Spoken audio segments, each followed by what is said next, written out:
Samuel stopped breathing in Hannah's arms. She shook him. Nothing. Shook him again. His lips were blue, his body limp as a rag doll. Clara screamed. Lily grabbed her mother's coat, crying words Hannah couldn't hear over the roaring in her own head. 4 ranches had slammed their doors today. 4 times she'd begged. 4 times they'd walked back into the killing cold. Now her son was dying in the snow, 50 feet from a stranger's porch, and Hannah Prescott did the only thing left. She crawled. If you want to know whether Samuel survives and what the rancher does when he opens that door, subscribe to my channel and follow this story until the very end. Drop a comment telling me which city you're watching from. I want to see how far this story travels. Hannah's knees hit the frozen porch. Her fists pounded wood. The door stayed shut. Please. She couldn't feel her hands anymore. Please, God, somebody. Behind her, Clara held Lily back. Both girls were crying. Samuel lay in Hannah's arms, not moving, not breathing, turning blue in the December twilight. The door swung open. A man filled the frame.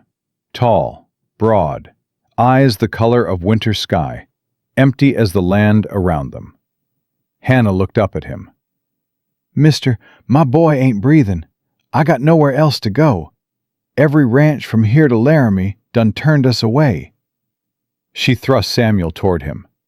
Save him, please. I'll give you anything. I'll do anything. Just save my boy. The man didn't move. Hannah's heart cracked. Not again. Not another closed door. Not with Samuel dying in her arms. Then the man reached down and took her son. Inside. Now. All of you. He turned and walked into the house. Hannah tried to stand. Her legs wouldn't work. Clara grabbed one arm, Lily the other, and together they dragged their mother through the door. The warmth hit Hannah like a wall. She gasped, pain shooting through her frozen limbs as blood started flowing again. But she couldn't think about that, couldn't think about anything except Samuel. The man was already at the kitchen stove.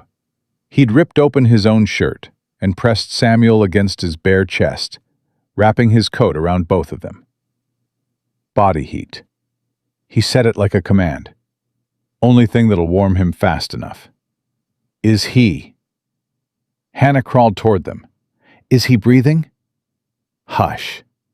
The man pressed his ear to Samuel's chest. His jaw tightened. He adjusted the boy's head, tilting it back slightly, and covered Samuel's mouth and nose with his own mouth. He breathed into her son. Once, twice, 3 times. Samuel coughed. The sound was the most beautiful thing Hannah had ever heard. Her boy coughed, then gasped, then started crying, weak and thin, but alive. Mama. Samuel's voice was barely a whisper. Mama, I'm cold. Hannah sobbed. She couldn't help it. 4 months of holding everything together. 4 months of being strong for her children. And now she was falling apart on a stranger's kitchen floor. I know, baby. She reached for him. I know you're cold, but you're going to be warm now. This man's going to make you warm. The rancher looked at her. Something flickered in those winter eyes. Something that might have been pain. Young'un needs to stay against skin for a spell. He shifted Samuel in his arms. You got other children needing tending? Hannah turned. Clara and Lily huddled by the door, snow melting off their threadbare coats, their faces white with fear and exhaustion. Girls, Hannah held out her arms. Come here. They ran to her. Lily buried her face in Hannah's neck. Clara wrapped her arms around both of them, but kept her eyes on the stranger, watching, waiting, ready. That one's got sense. The man nodded at Clara. Kept watching me like I might turn mean any second. Clara's chin lifted. Men do turn mean. Seen it plenty. Clara. Hema's voice held a warning. The man didn't flinch. Reckon you have, miss. Reckon you got good reason for watching. He met Clara's eyes directly. I ain't gonna hurt your mama or your kin. Got my word on that. Words are cheap, mister. They are. The man's voice was steady. So watch me instead. See what I do. Judge me by that. Clara said nothing, but she didn't look away either. Hannah studied the man holding her son. His hands were rough, calloused from work, but gentle with Samuel. His face was weathered, lines around his eyes and mouth that spoke of years in harsh sun and harsher wind. He might have been handsome once, before whatever had hollowed him out. I'm Hannah Prescott, she said. These are my girls, Clara and Lily. You're holding my Samuel. Caleb Thornton. This here's my ranch. Mr. Thornton, I'm beholden to you for what you done. Hannah pushed herself up to sitting. We won't trouble you long. Soon as Samuel's strong enough to travel. Ma'am, Caleb cut her off. Your boy just came back from near dead. Your girls are shaking like leaves in a storm. You can't hardly stand. Ain't nobody traveling nowhere tonight. I can't ask you to. You ain't asking. I'm tellin'. He looked down at Samuel, whose eyes had closed again, breathing steady now against Caleb's chest. There's a room off the kitchen. Got a good stove, couple of beds. You and your young'uns can sleep there tonight. Tomorrow, we'll figure the rest. Hannah's throat tightened. We got no money. Nothing to pay you with. Did I ask for payment? No, but then don't offer what ain't been requested. Caleb's voice softened just slightly. You came to my door with dying children, and I let you in. That's the end of it for tonight. Rest of it can wait till morning. Mama, Lily tugged on Hannah's sleeve. Her small face was pale, but her eyes were bright. I like him. He saved Sammy. Hush, Lily. Clara pulled her sister closer. We don't know him yet. I know he saved Sammy, Lily said stubbornly. That's enough for tonight. Caleb made a sound that might have been a laugh if it hadn't been so rusty. Smart girl. He stood, Samuel still cradled against his chest. Come on, let's get you all settled before the cold seeps back in. He led them through the house. Hannah noticed things even through her exhaustion. No pictures on the walls. No decorations. Furniture covered in dust. A door at the end of the hallway, closed tight, with a woman's shawl hanging on the hook beside it. A house that had stopped living while the man inside kept breathing. The room off the kitchen was small but clean. 2 beds, a wood stove already burning low, a window facing east where dawn would come. There's quilts in that chest. Caleb nodded toward the corner. Extra blankets, too. Should be warm enough once the stove gets going proper. He moved to lay Samuel on one of the beds. Number Hannah stepped forward. I'll take him. He needs his mama. Caleb hesitated. For a moment, something crossed his face. A shadow of old grief, old longing. Then he carefully transferred Samuel into Hannah's arms. Their hands touched in the exchange. His were warm despite the cold he'd let in. Hers were still half frozen. You need warming too. Caleb stepped back. I'll bring coffee, something hot to eat. Mr. Thornton, you don't have to. I know I don't. He was already moving toward the door. But I'm gonna anyway. Get your girls settled. I'll be back directly. He left. Hannah stood in the middle of the small room, her son in her arms, her daughters pressed against her sides, and tried to understand what had just happened. Mama, Clara's voice was low. We shouldn't trust him. He saved your brother. That don't mean nothing. Clara's jaw tightened. Daddy used to do nice things too. Before. She didn't finish. She didn't have to. Hannah knelt down, bringing herself to Clara's eye level. "Look at me, sweet girl." Clara looked. Her eyes were too old for 12, too tired, too wary. "I know you're scared," Hannah said softly. "I know men have given you reason to be scared. But we got no choice right now. We got nowhere else to go. We could leave in the morning. And go where?" Hannah shook her head. "Baby, we've been walking for 4 months. We got no money, no food, no place that'll take us. Your brother almost died tonight." She paused, letting that sink in. This man opened his door when nobody else would. That don't mean we trust him blind. But it means we give him a chance.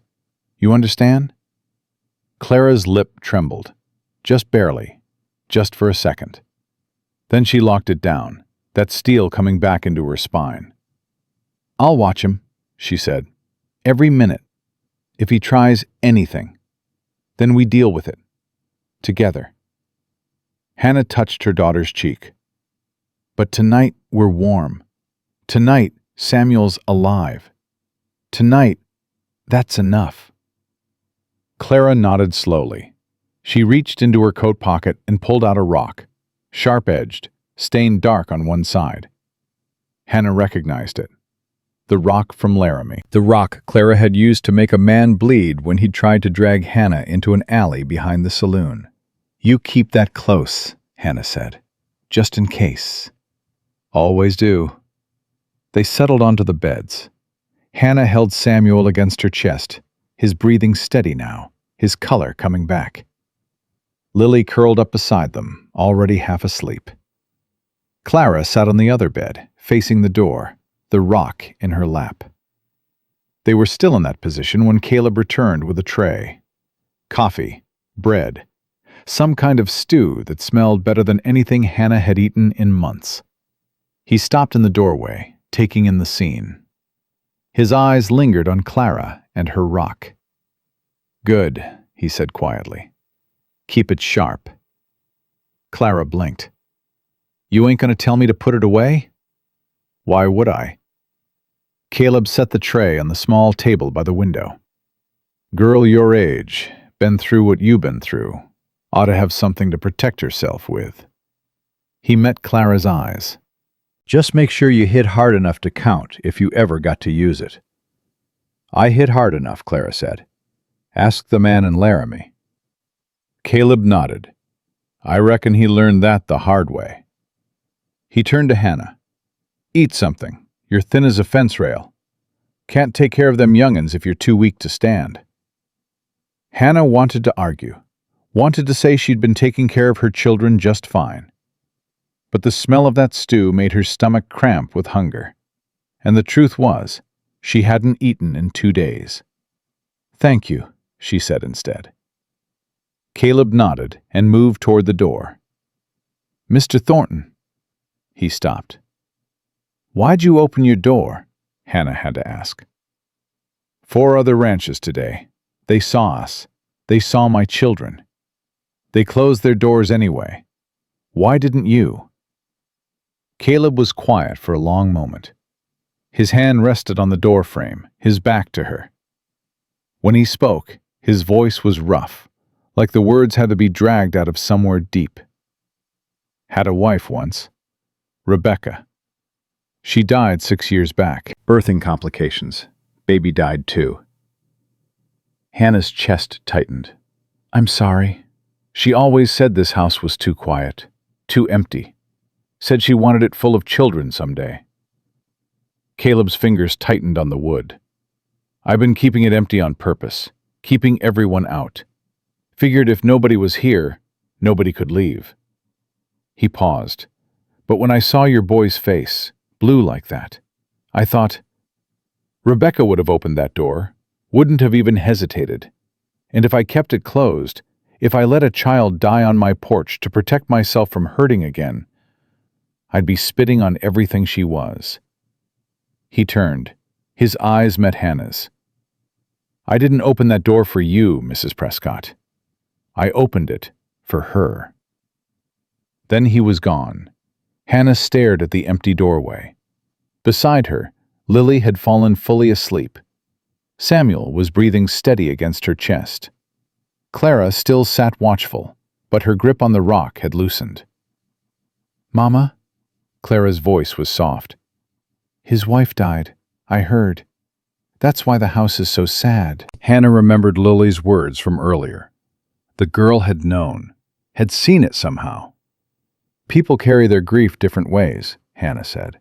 "Some folks bury it, some folks drown in it. He's been drowning, I reckon." Clara was quiet for a moment. Then, "He didn't look at you the way those other men did.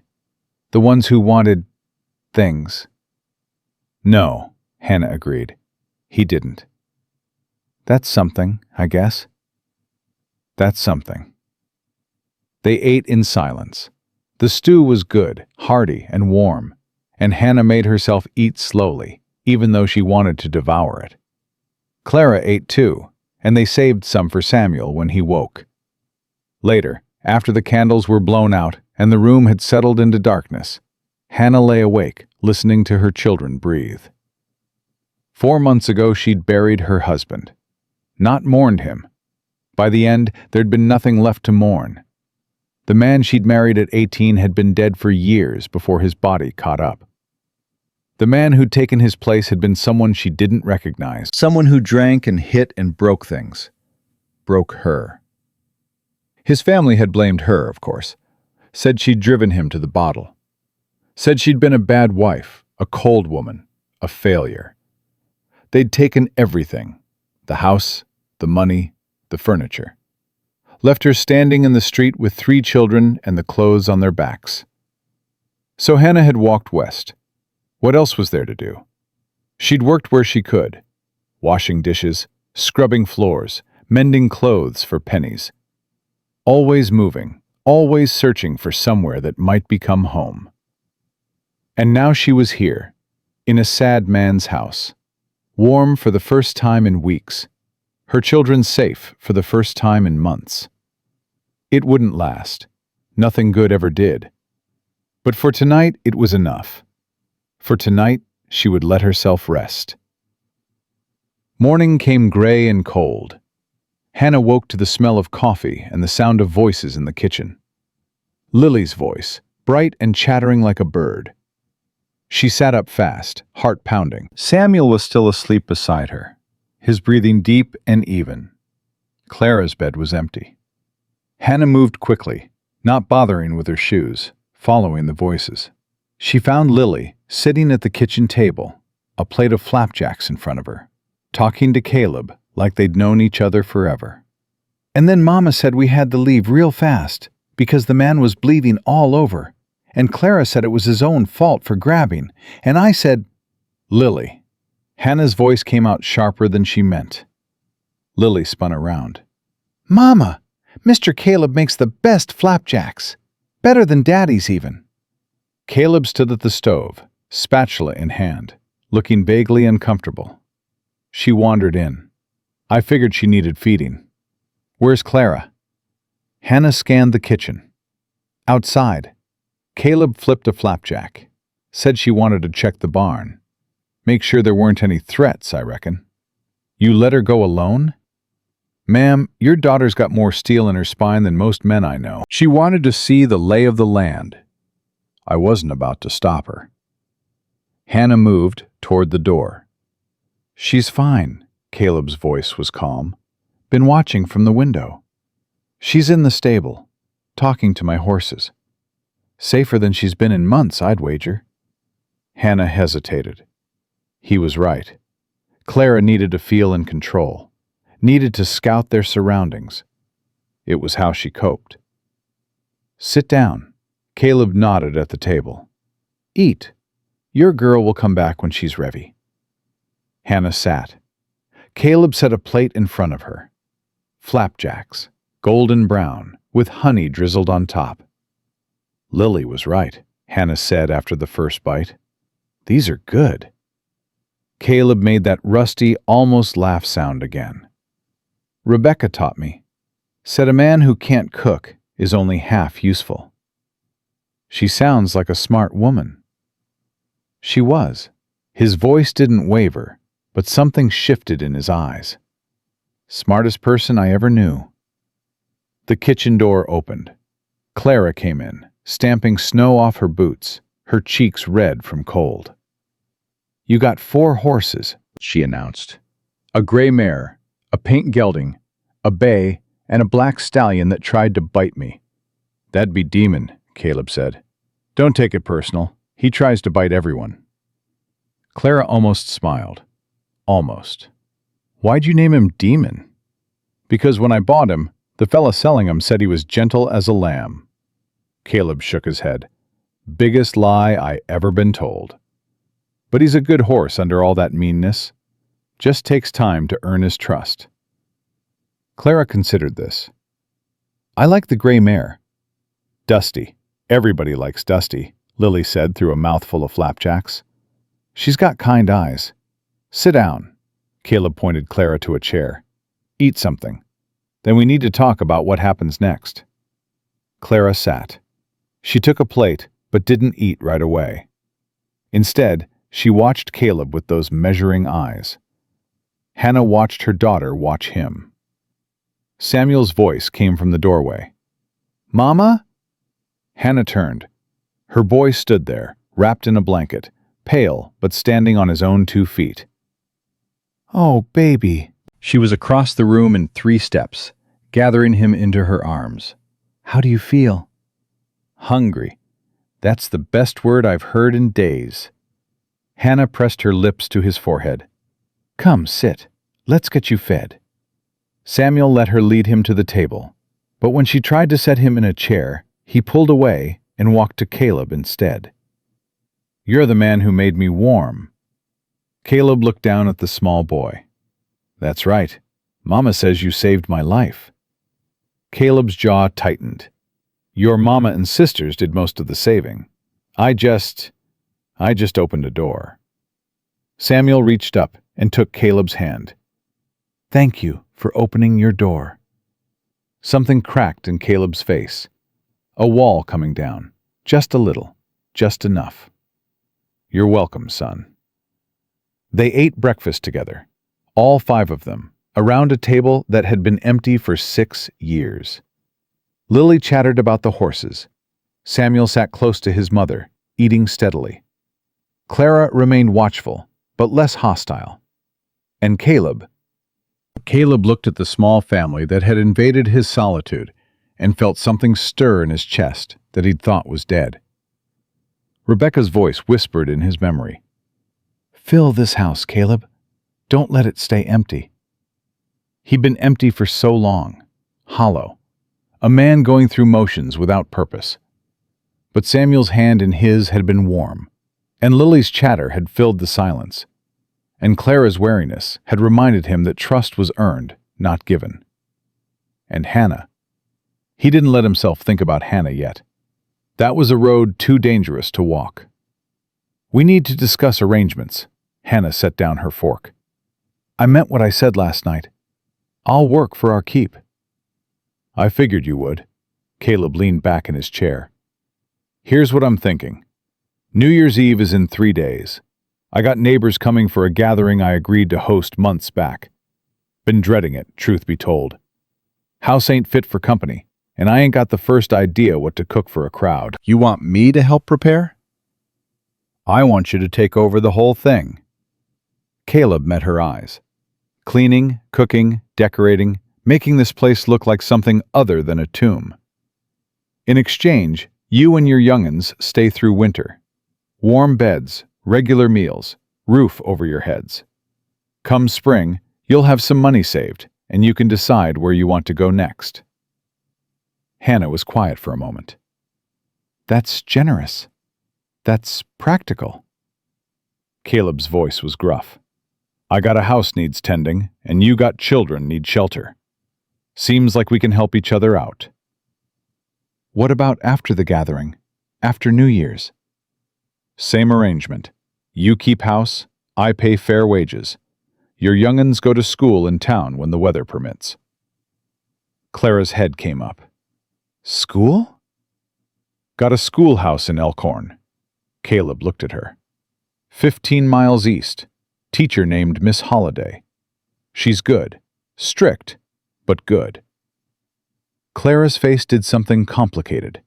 Hope and fear and longing, all tangled together. I ain't been to school since we left Ohio, she said. Mama taught us on the road, but it ain't the same. Caleb nodded. I know. He looked at Hannah. Education matter to you? More than anything, Hannah's voice was fierce. My girls are smart. Samuel, too. They deserve better than being ignorant. Then they'll go to school. Caleb said it like it was decided. When the weather allows. Lily bounced in her seat. A real school? With other children? And books? Real school, real children, real books. Caleb's mouth twitched. Though I should warn you, there's a boy named Tommy Miller who puts frogs in girls' desks. Be on your guard. Lily's eyes went wide with delight. Frogs? Clara rolled her eyes. She would think that's exciting. For the first time since Hannah had met her, Clara looked like a 12-year-old instead of a tiny adult. It's a deal, then. Hannah extended her hand. Through winter, fair wages, school for the children. Caleb looked at her hand. Then he reached out and shook it. Deal. His palm was warm and rough and steady. Hannah felt something spark where their skin touched. Something she hadn't felt in years. Something she wasn't sure she wanted to feel. She pulled her hand back quickly. I'll start on the house today, she said, her voice brisk. Show me what needs doing. They spent the morning walking through the ranch house. Hannah took stock of what needed cleaning, what needed mending, what needed replacing altogether. The house had good bones, solid construction, quality furniture, rooms that had been beautiful once and could be again. But neglect had taken its toll. Dust covered everything. Cobwebs hung in corners. The curtains were faded, the floors unpolished, the windows grimy. How long since anyone cleaned proper? Hannah asked, running a finger along a mantel and leaving a trail in the dust. 6 years. Caleb's voice was flat. Since Rebecca passed. Hannah stopped, looked at him. 6 years you've been living like this? Didn't see the point in doing different, he shrugged, but the motion was too tight. Ain't nobody here to see it. Ain't nobody here to care. You're here. Don't hardly count. Hannah studied him. This sad, hollowed-out man who had saved her son and offered her family shelter. It counts, Mr. Thornton, she said quietly. You count. He didn't answer, but something flickered in his eyes. They moved on. At the end of the hallway, they reached the closed door with the woman's shawl on the hook. Caleb stopped. His whole body went rigid. That was her room. His voice came out rough. Where she did her sewing and reading. Where she went when she wanted quiet. Hannah waited. Ain't been in there since she died, he continued. Couldn't. Can't. He shook his head. That room don't need cleaning. All right. Hannah didn't push. Some wounds weren't ready to be touched. They finished the tour. Hannah made mental lists, prioritized tasks, planned the work.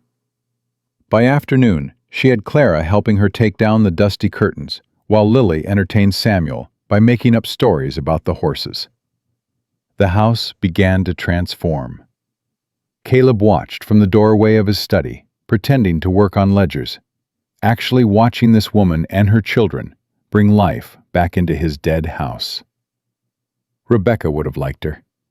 The thought came unbidden. Rebecca would have liked her strength, her determination, the way she protected her children without smothering them.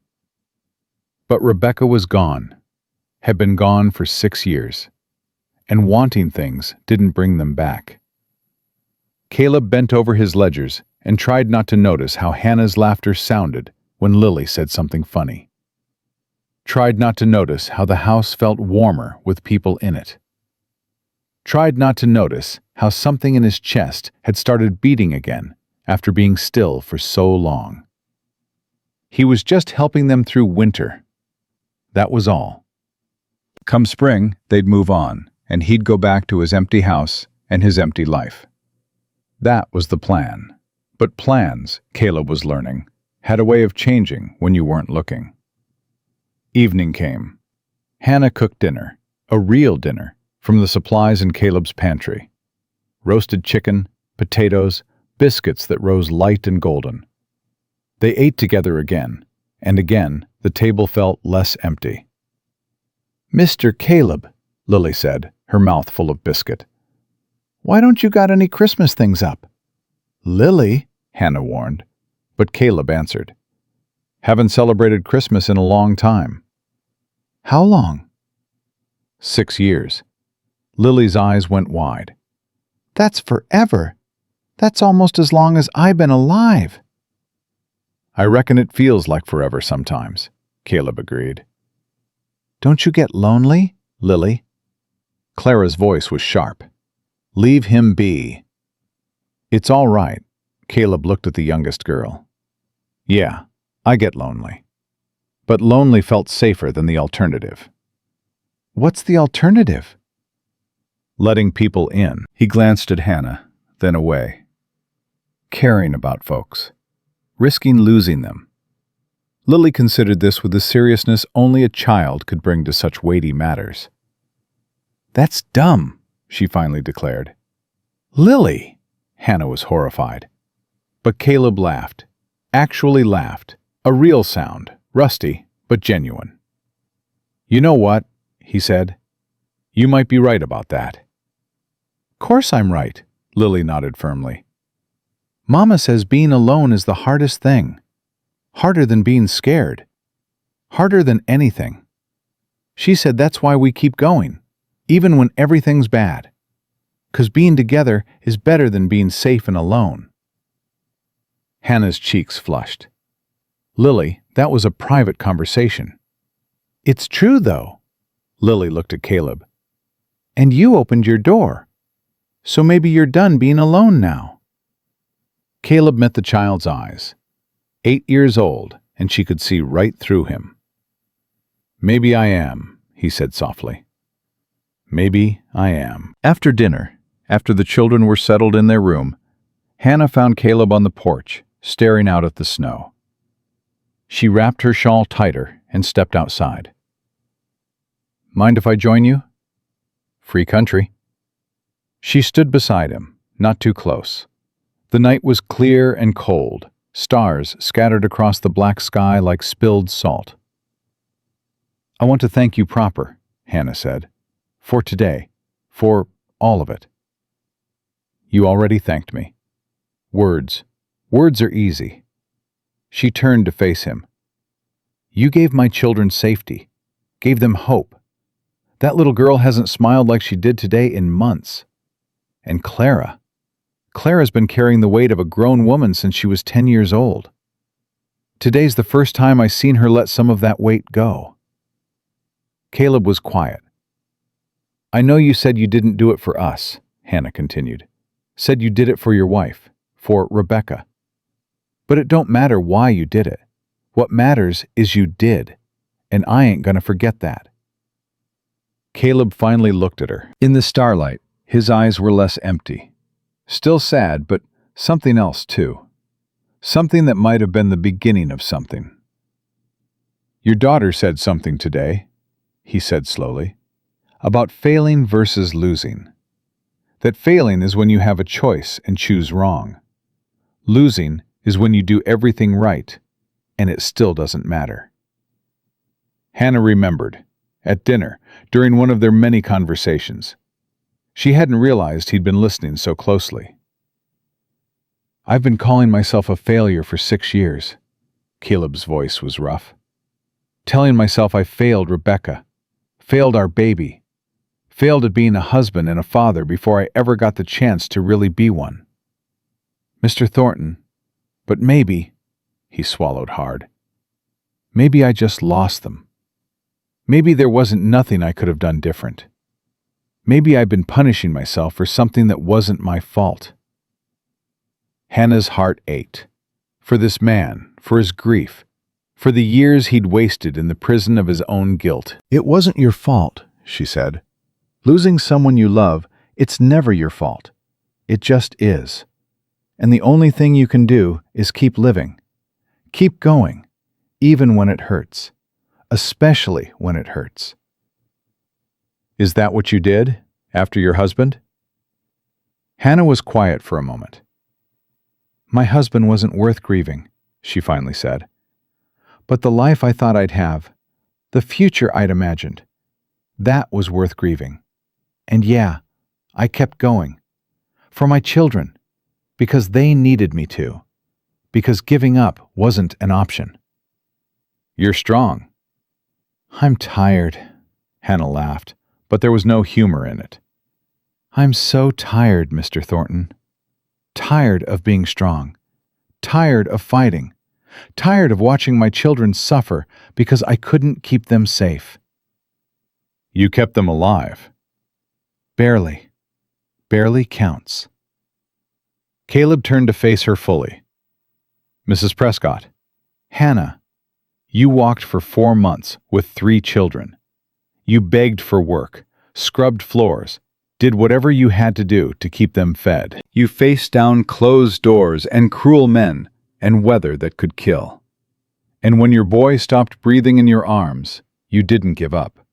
You crawled to my porch and pounded on my door until I opened it."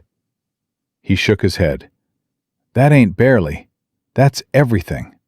That's more than most people could do." Hannah's eyes burned with tears she refused to shed. "I don't feel strong," she whispered. "I feel broken." "Maybe strong and broken ain't opposites," Caleb said. "Maybe they're the same thing." They stood in silence.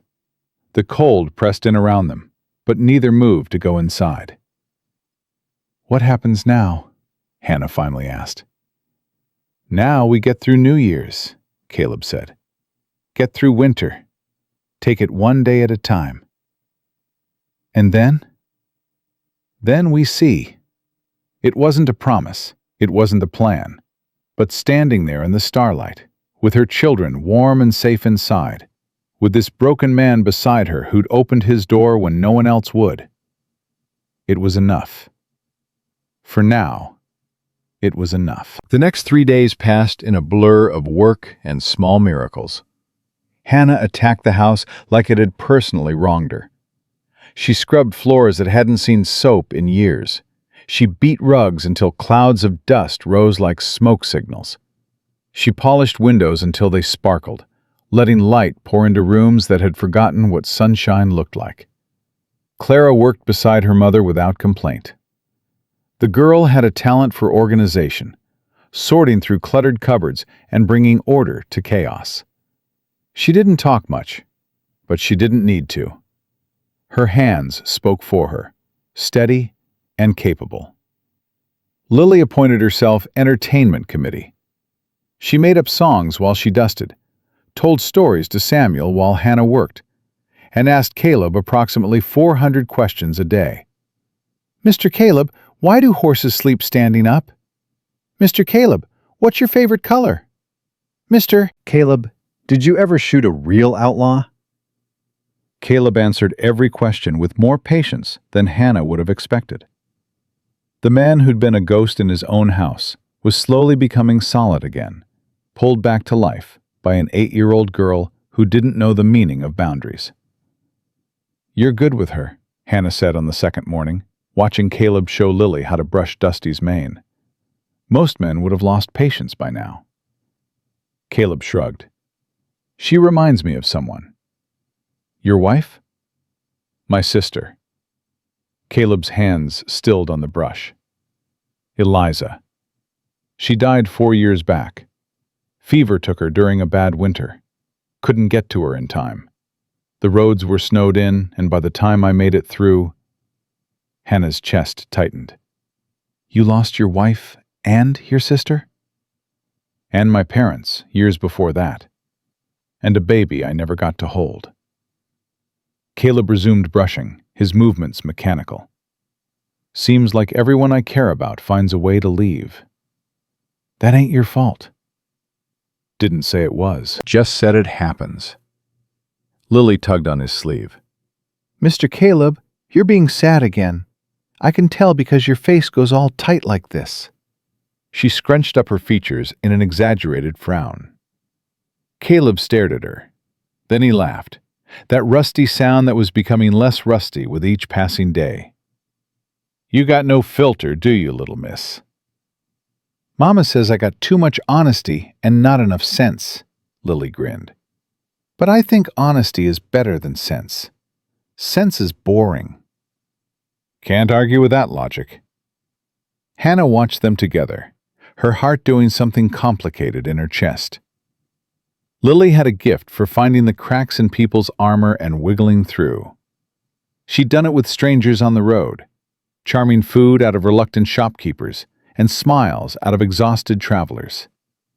Now she was doing it with Caleb, and Hannah wasn't sure whether to be grateful or terrified. Grateful, she decided. Whatever happened come spring, Lily would have given this man something he'd been missing. And maybe he'd given her something too. A father figure who didn't raise his hand.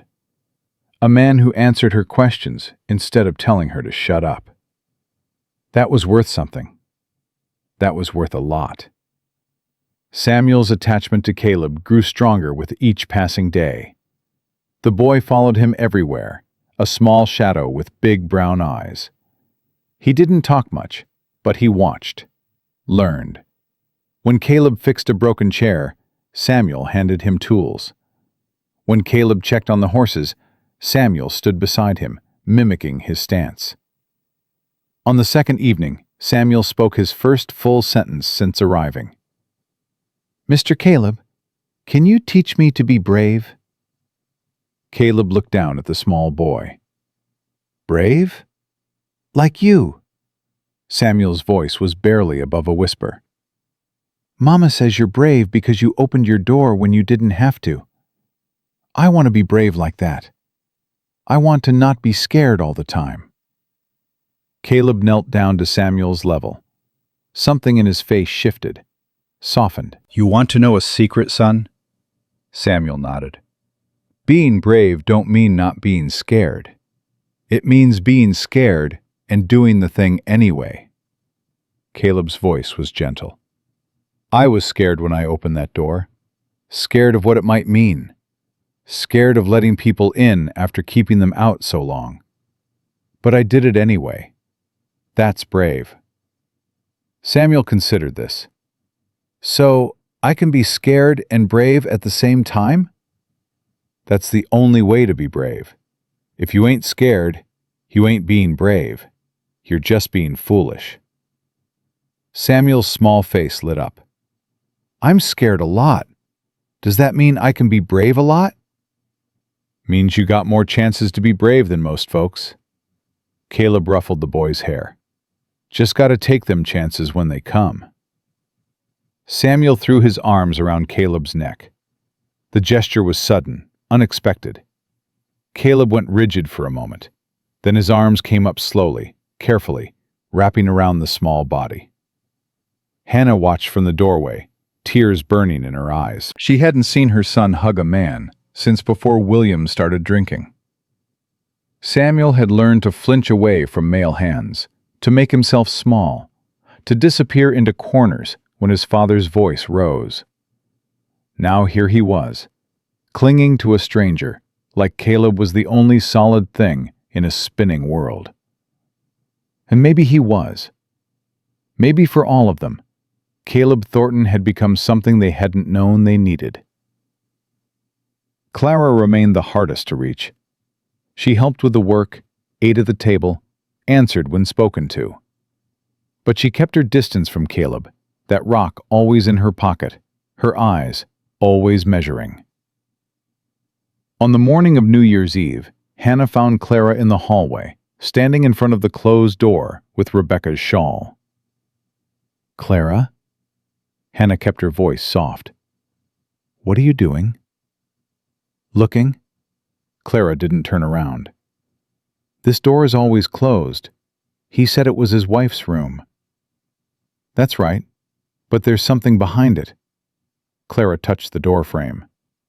Something he's hiding. He's hiding his grief, baby. Hannah moved to stand beside her daughter. Some wounds take a long time to heal.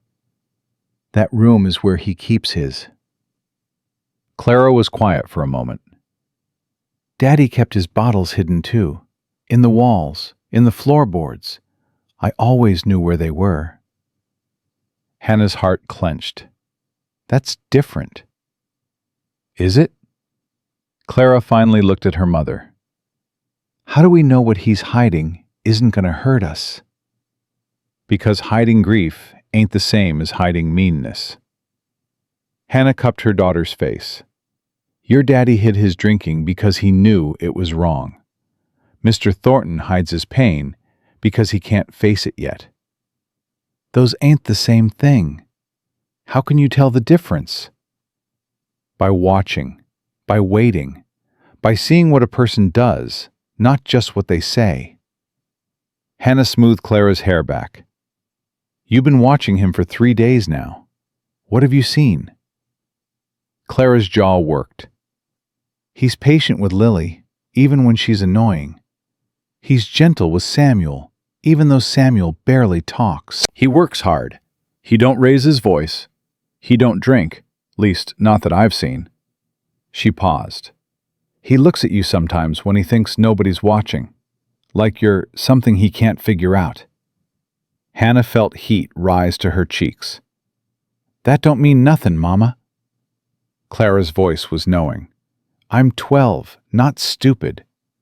Watch your tone, young lady. But Clara almost smiled. It's okay. I think maybe he needs someone to look at. Been alone too long. Gets strange being alone that long. Hannah didn't know what to say to that. Her 12-year-old daughter, who'd seen too much and grown up too fast, was giving her permission to... what? Feel something? Hope for something? It was too soon, too complicated, too dangerous. We should finish getting ready for tonight, Hannah said instead. Guests are coming at 6. Clara nodded and let the subject drop. But as they walked away, Hannah caught her daughter glancing back at that closed door one more time. Something was behind it. Something that mattered. Hannah just hoped it wouldn't destroy the fragile peace they'd built. The house transformed. By afternoon, it looked like a different place entirely. Clean windows let in winter light. Fresh evergreen boughs hung above doorways, filling the air with pine scent. Candles stood ready in every window, waiting to be lit when darkness fell. Hannah had found decorations in the barn, packed away in crates that hadn't been opened in years. She'd asked Caleb's permission before using them, watched his face go tight with old pain, then watched him nod anyway. Rebecca bought those, he'd said. First year we were married. Said every house needs Christmas, even out here in the middle of nowhere. Then she'd want them used, Hannah had replied. She'd want this house to feel like a home again.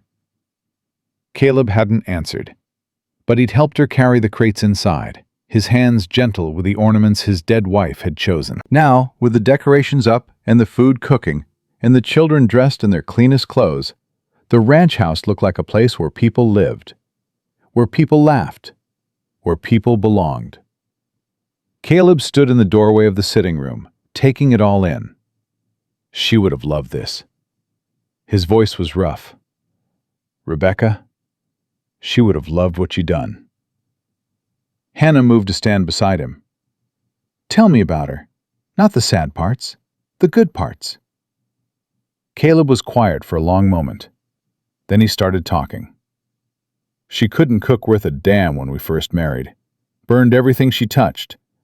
I ate so much charred food that first year, I thought my teeth would turn black. He almost smiled. But she kept trying. every day trying something new, failing and trying again. By the second year, she was the best cook in the territory. Stubborn, Lord, yes. Most stubborn woman I ever knew. Once she set her mind to something, wasn't no force on earth could stop her. He shook his head. She wanted a garden. I told her nothing would grow out here. Soil's too hard, weather's too harsh. She said that's what everyone said about me when I was young, and look how I turned out. Hannah laughed. She sounds like quite a woman. She was. Caleb's voice softened. She was everything good I'd ever known, wrapped up in one person. When she died, he stopped, swallowed hard. When she died, I thought I'd die too. Wished I would, some days. But you didn't. No, I didn't. Just stopped living instead. Caleb looked at Hannah, thought that was the same thing. Turns out it ain't. What's the difference? Dying ends the pain. Not living just stretches it out forever. Hannah understood that more than she wanted to admit. The years with William, after he'd changed, after the drinking started. She hadn't been living either, just existing, going through motions, waiting for something to change or something to end. We're both pretty good at not living, she said quietly. Maybe it's time we learned different. Maybe it is. They stood there, not touching, but closer than they'd been before. Something hummed in the air between them, something neither of them was ready to name. "Mama!" Lily's voice shattered the moment. "Samuel won't let me braid his hair." "I don't want braids," Samuel shouted back. "Braids are for girls." Hannah sighed. Duty calls. Caleb almost smiled. Sounds like a crisis. Everything's a crisis with those two. Hannah headed toward the voices. You'd think they'd been mortal enemies instead of siblings who needed each other to survive. She was halfway down the hall when Caleb's voice stopped her. "Hannah!" She turned. He stood there, this man who'd been dead inside for 6 years, looking at her like she was something unexpected. Something he hadn't planned for. "Thank you," he said, "for all of this. For," he gestured vaguely, "everything. You already thanked me." "I know, but I mean it." Hannah nodded. She didn't trust her voice to say anything else. Then she went to break up the braid war, leaving Caleb standing in his transformed house, looking like a man who'd just realized he might want to live after all. The neighbors started arriving at 6. First came the Wheelers, Jacob and Ruth, their wagon pulling up through the snow with bells jingling on the horse's harness. Ruth was a round woman, with warm eyes and quick hands. Jacob was thin and weathered, with a handshake that could crush stone. Caleb Thornton. Ruth swept into the house and grabbed Caleb in a hug he clearly wasn't expecting. 6 years I've been trying to get you to host a gathering, and you've finally done it." She pulled back and looked at him hard. "You look different. Less like a man waiting to die." "Ruth," Jacob warned. "Oh, hush. It's true, and we all know it." Ruth turned and spotted Hannah hovering in the kitchen doorway. "And who might this be?" "Hannah Prescott, ma'am." Hannah stepped forward, wiping her hands on her apron. "I'm helping Mr. Thornton with the preparations." Helping. Ruth's eyes moved between Hannah and Caleb with knowing calculation. "Is that what they're calling it these days?" "Ma'am?" Hannah felt heat rise to her cheeks. "It ain't like that. I needed work, he needed help, that's all." "Mm-hmm." Ruth's tone said she didn't believe a word of it. "Well, whatever it is, it's good to see this house looking like a home again." She spotted Lily peeking around the corner. "And who's this little one?" Lily bounded forward with zero hesitation. "I'm Lily. That's my mama. I have a sister named Clara and a brother named Samuel. Mr. Caleb saved Samuel's life when he stopped breathing. Now we live here, and I help with the horses. Dusty's my favorite." Ruth blinked at the torrent of words. Well, ain't you just a fountain of information? Mama says I talk too much. Lily shrugged. But I figure, if you got words, you might as well use them. Ruth laughed, a big, genuine sound that filled the room. I like this one, Caleb. She got more personality than you've shown in 6 years combined. Caleb made that rusty sound that was becoming more like a real laugh. She's got more personality than most folks I've ever known. More neighbors arrived. The Hendersons, an older couple with matching silver hair. The Dawsons, young and newly married, nervous at their first social gathering. The Millers, with their son Tommy, who Lily immediately challenged to a staring contest. The house filled with voices and warmth and the smell of good food. Hannah moved through the gathering like she'd been born to host, refilling glasses and making sure everyone had what they needed. Clara helped serve, her watchfulness softening as she saw how the neighbors treated her mother, with respect and kindness rather than suspicion. Samuel stayed close to Caleb, holding onto his pant leg whenever too many strangers got near.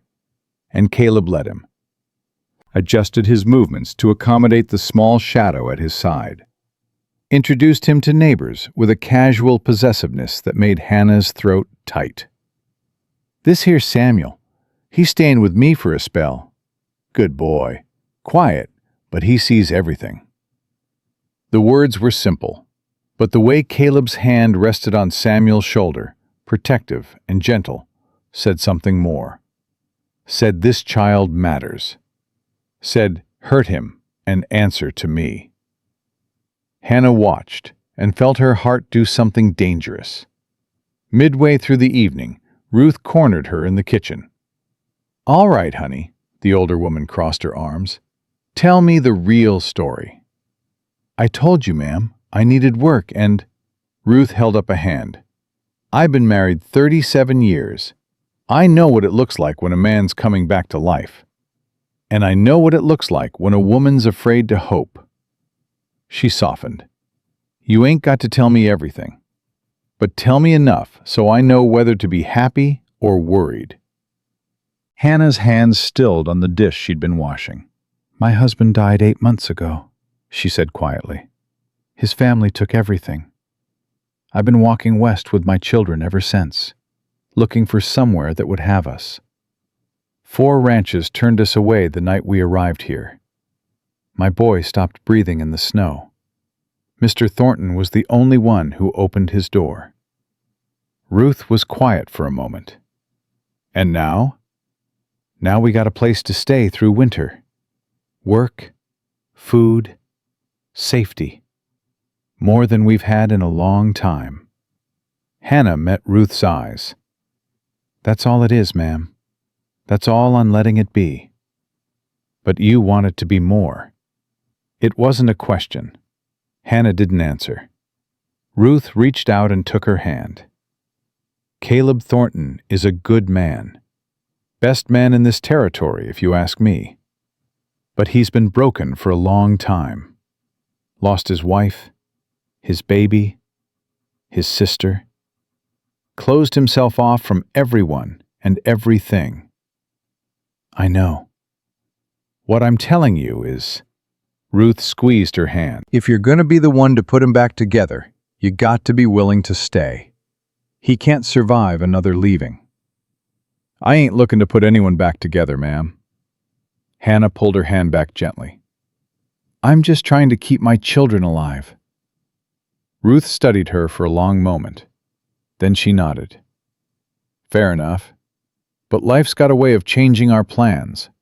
Just be careful. With him and with yourself. There's more than one kind of breaking. She left Hannah alone with her thoughts, and the dirty dishes, and the terrifying possibility that she was already in too deep to get out safely. Midnight approached. The neighbors gathered on the porch to watch the stars and ring in 1883. Someone had brought whiskey. Someone else had brought a fiddle. The music was rough but joyful, filling the cold night with something that felt like hope. Hannah stood at the edge of the group, her children around her. Lily was teaching Tommy Miller a clapping game. Samuel had fallen asleep against Caleb's chest, carried there when his legs got too tired. Clara stood beside her mother, less wary now, almost relaxed. "This is nice," Clara said quietly. "I forgot what nice felt like." Hannah put her arm around her daughter. "It's been a long time since we had nice. Do you think it'll last?" The question was so raw, so vulnerable, that Hannah had to swallow hard before answering. "I don't know, baby. I hope so.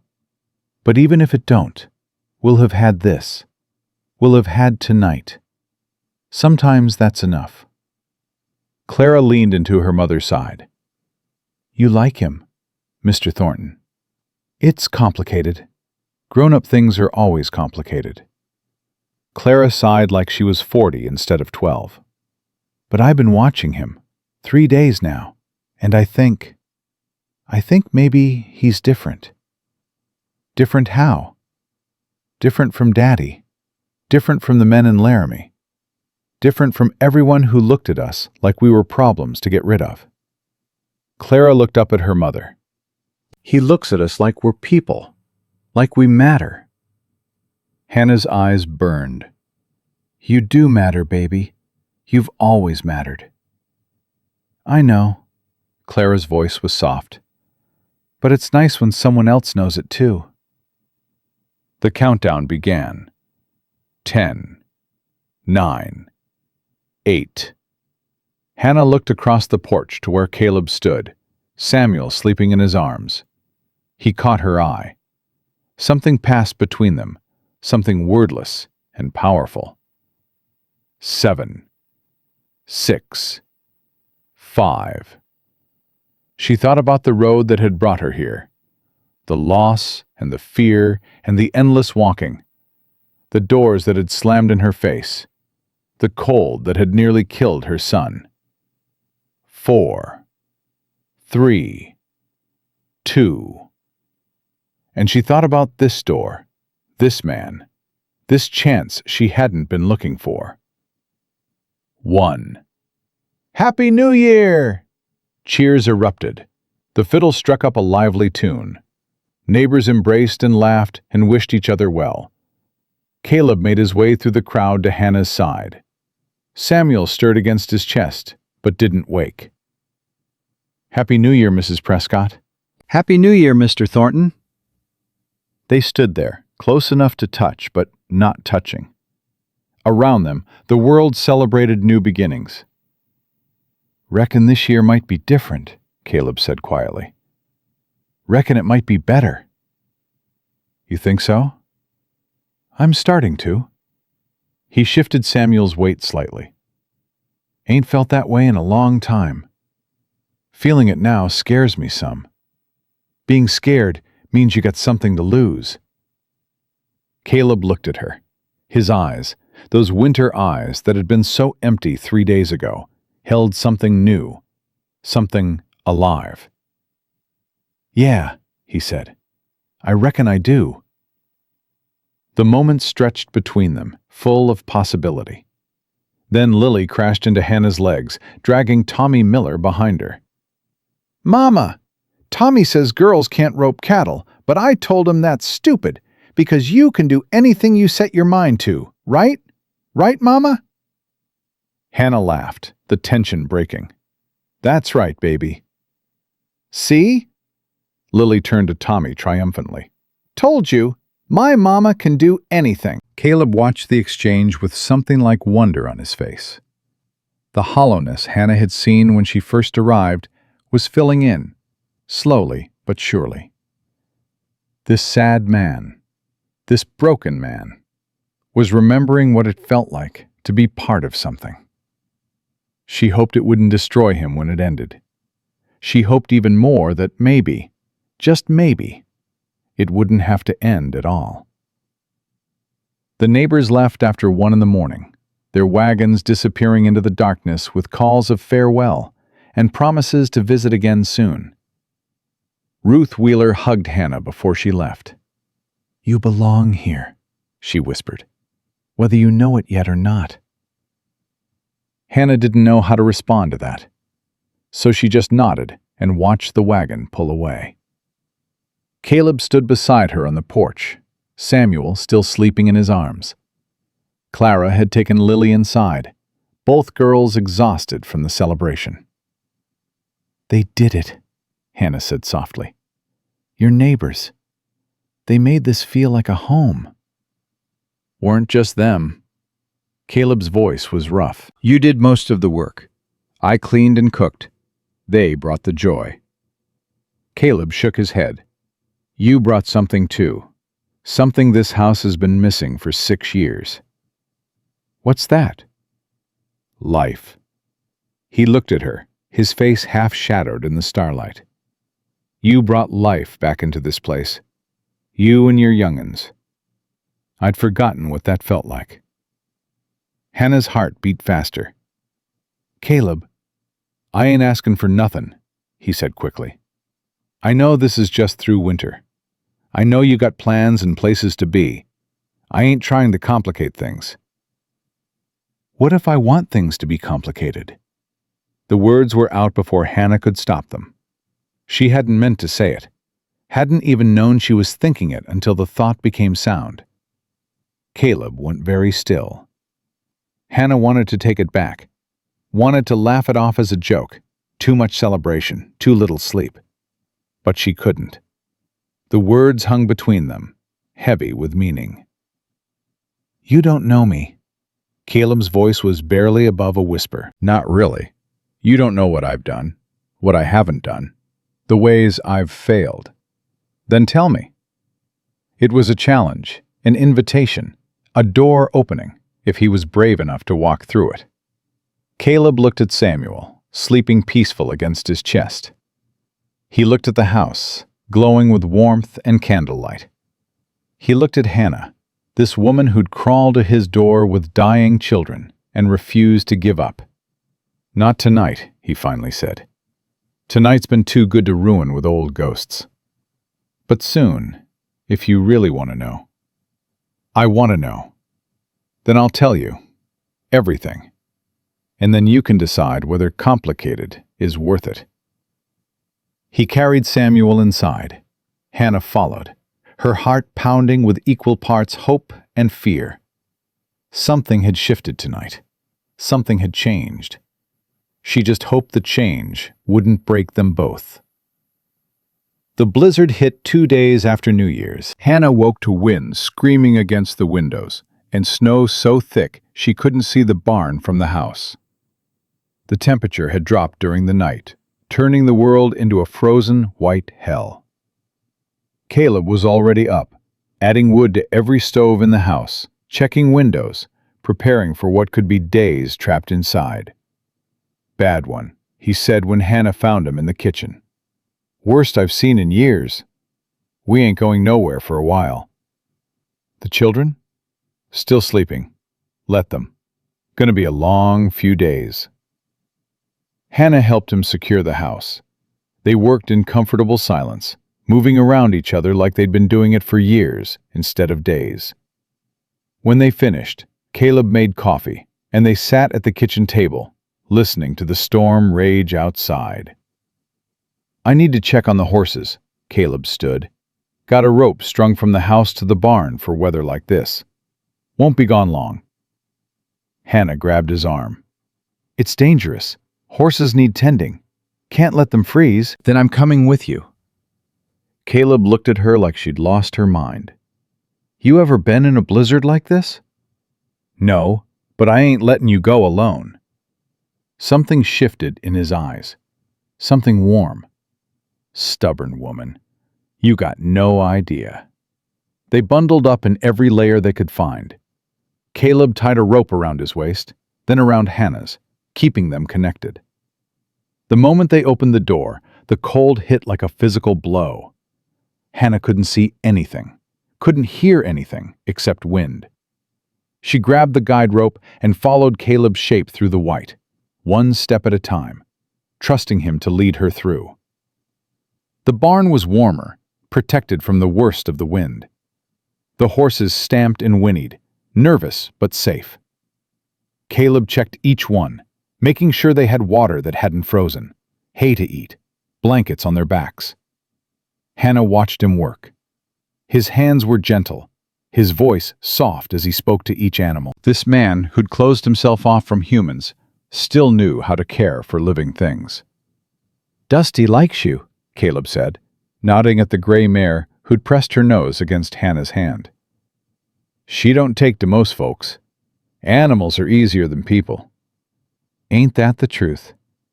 Caleb finished with the last horse and turned to her. "We should get back. Storm's getting worse." The return trip was harder. The wind had shifted, blowing directly into their faces. Hannah couldn't breathe, couldn't see, couldn't do anything except hold onto the rope and keep moving. Halfway back, her foot caught on something buried in the snow. She went down hard. "Hannah!" Caleb was there instantly, pulling her up, wrapping his arms around her to shield her from the wind. "I'm fine," she shouted over the roar. "Just tripped. Hold on to me. Don't let go." She grabbed his coat and let him guide her the rest of the way. When they finally stumbled through the door, slamming it against the storm, they both collapsed against the wall, gasping for breath. "Mama!" Clara's voice came from the hallway. She appeared with Lily and Samuel behind her, all three children, wide-eyed with fear. "We're fine." Hannah pushed herself upright. "Just checking on the horses." "We thought you were gone." Lily's voice trembled. "We woke up and you weren't here, and the storm was so loud, and we thought—" She burst into tears. Hannah gathered her children into her arms. "I'm right here. I ain't going nowhere, I promise." Caleb watched the scene, his face unreadable. Then he moved past them toward the kitchen. "I'll make something hot, get you all warmed up." The storm raged for 3 days. 3 days trapped in the house with howling wind and blinding snow. 3 days of board games and storytelling and Lily's endless questions. 3 days of Samuel following Caleb everywhere, and Clara slowly letting her guard down. 3 days of Hannah and Caleb circling each other, that promise hanging between them. Soon, if you really want to know. On the second night, after the children were asleep, Caleb found Hannah in the sitting room, staring into the fire. "Can't sleep?" Hannah shook her head. "Storm makes me nervous. Always waiting for something bad to happen." Caleb sat in the chair across from her. "Not an unreasonable fear, given what you've been through." "What about you? Can't sleep either?" "Don't sleep much these days," he admitted. "Haven't for years. The quiet gets too loud." Hannah understood that. The quiet after William died had been deafening. All the space where his anger used to live, suddenly empty. She'd almost missed the noise, just because silence meant being alone with her thoughts. "You said you'd tell me," she said softly. "Everything. So I could decide if complicated was worth it." Caleb was quiet for a long moment. The fire crackled. Wind screamed outside. "I killed a man once." The words dropped into the silence like stones into still water. Hannah didn't flinch, didn't look away. "Tell me." Caleb leaned forward, elbows on his knees, hands clasped between them. "It was after Rebecca died, about a year after. I wasn't right. Drinking too much, picking fights, looking for something to hurt as bad as I was hurting." Hannah waited. "There was a man in town. Name was Carter. He'd been making trouble for months. Cheating at cards, stealing from folks, roughing up the working girls at the saloon. Nobody could pin nothing on him. He was careful." "What happened?" "He went after Ruth Wheeler's niece, girl of 16. Cornered her behind the general store. Would've—" He stopped, swallowed. "Would have done worse if I hadn't come along." "You stopped him." "I more than stopped him." Caleb's voice went flat. "I beat him until he couldn't move. Then I kept beating him. By the time Jacob pulled me off, Carter was dead. His face was... He shook his head. I barely recognized what I'd done. Hannah's chest tightened. That ain't murder. That's justice. Law didn't see it that way. Sheriff wanted to hang me, said I'd gone too far, that I could have stopped him without killing him. He was probably right. Caleb looked at her then, his eyes haunted. I didn't want to stop. That's the truth of it. For those few minutes, I had somewhere to put all the rage and grief I'd been carrying. And I didn't want it to end. What happened with the sheriff? Ruth happened. She stood up at the hearing and told everyone what Carter had done to her niece. Then, 3 other women came forward with their own stories. Turned out, Carter had been hurting folks for years. Sheriff had no choice but to let me go. So you were cleared? Legally. But I know what I am, what I'm capable of. Caleb's hands clenched. I've got violence in me, Hannah. Darkness. Most days I keep it locked down tight, but it's there, and it scares me. Hannah was quiet for a long moment. The fire popped and hissed. You want to know what scares me? She finally said. Caleb looked up. Weakness. Hannah's voice was steady. I was weak with William, for years. I let him hurt me because I was too scared to leave. Too scared of what would happen to my children if I tried. I told myself I was being strong, staying for them. But I was just being a coward. You ain't a coward. Neither are you. Hannah leaned forward. You got violence in you? Fine. So does everyone who's ever been hurt bad enough. The question ain't whether you've got it. The question is what you do with it. She paused. You used yours to save a 16-year-old girl from something terrible. That ain't darkness, Caleb. That's light. His breath caught. You don't know what it felt like, to want to kill him, to enjoy it. I know exactly what it feels like. Hannah's voice dropped. When William was dying, after the accident, I stood over his bed and watched. He was in pain, calling for help, and I just watched. Part of me wanted him to suffer, wanted him to feel even a little of what he'd put us through. Hannah, I ain't proud of it, but I ain't gonna lie about it either. She met his eyes. We've both got darkness. We've both done things we ain't proud of. The question is whether we let that define us, or whether we try to be better. Caleb stared at her for a long moment.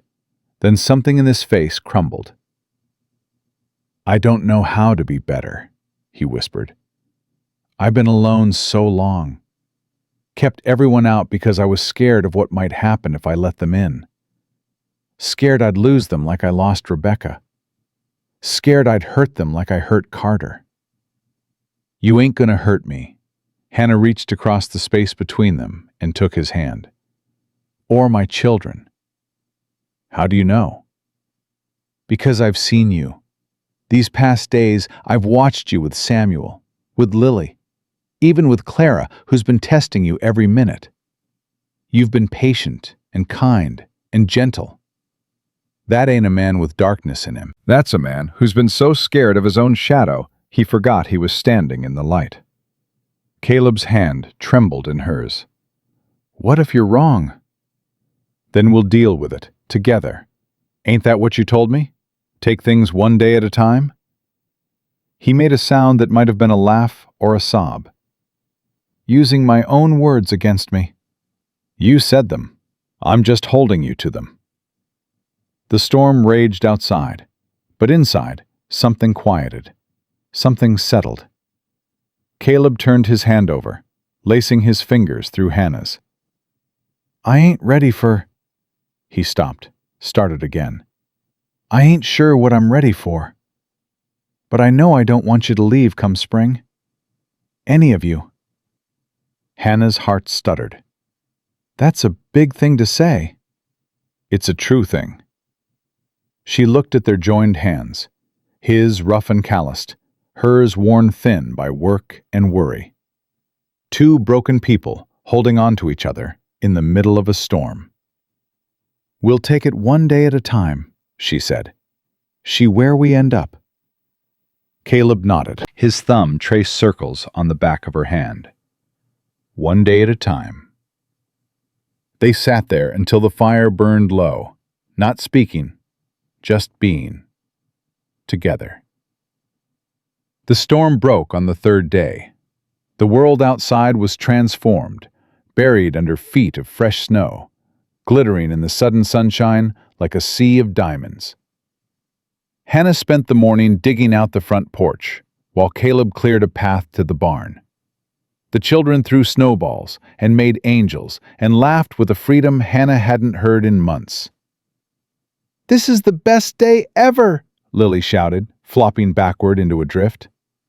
"You said that yesterday," Clara pointed out, "and the day before. Every day here is the best day ever." Hannah watched her daughters play and felt something loosen in her chest. This was what she'd wanted for them.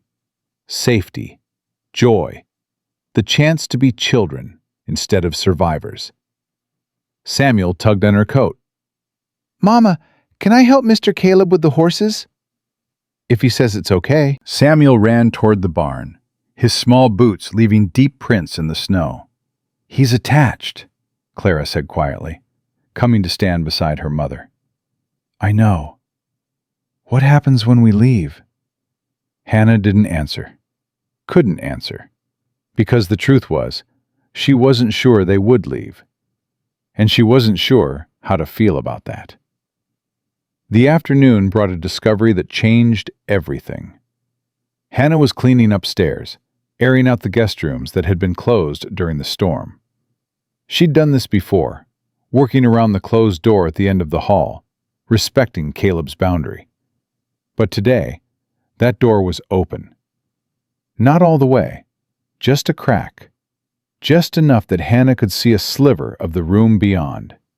She should have walked away. Should have respected his privacy. Should have pretended she hadn't noticed.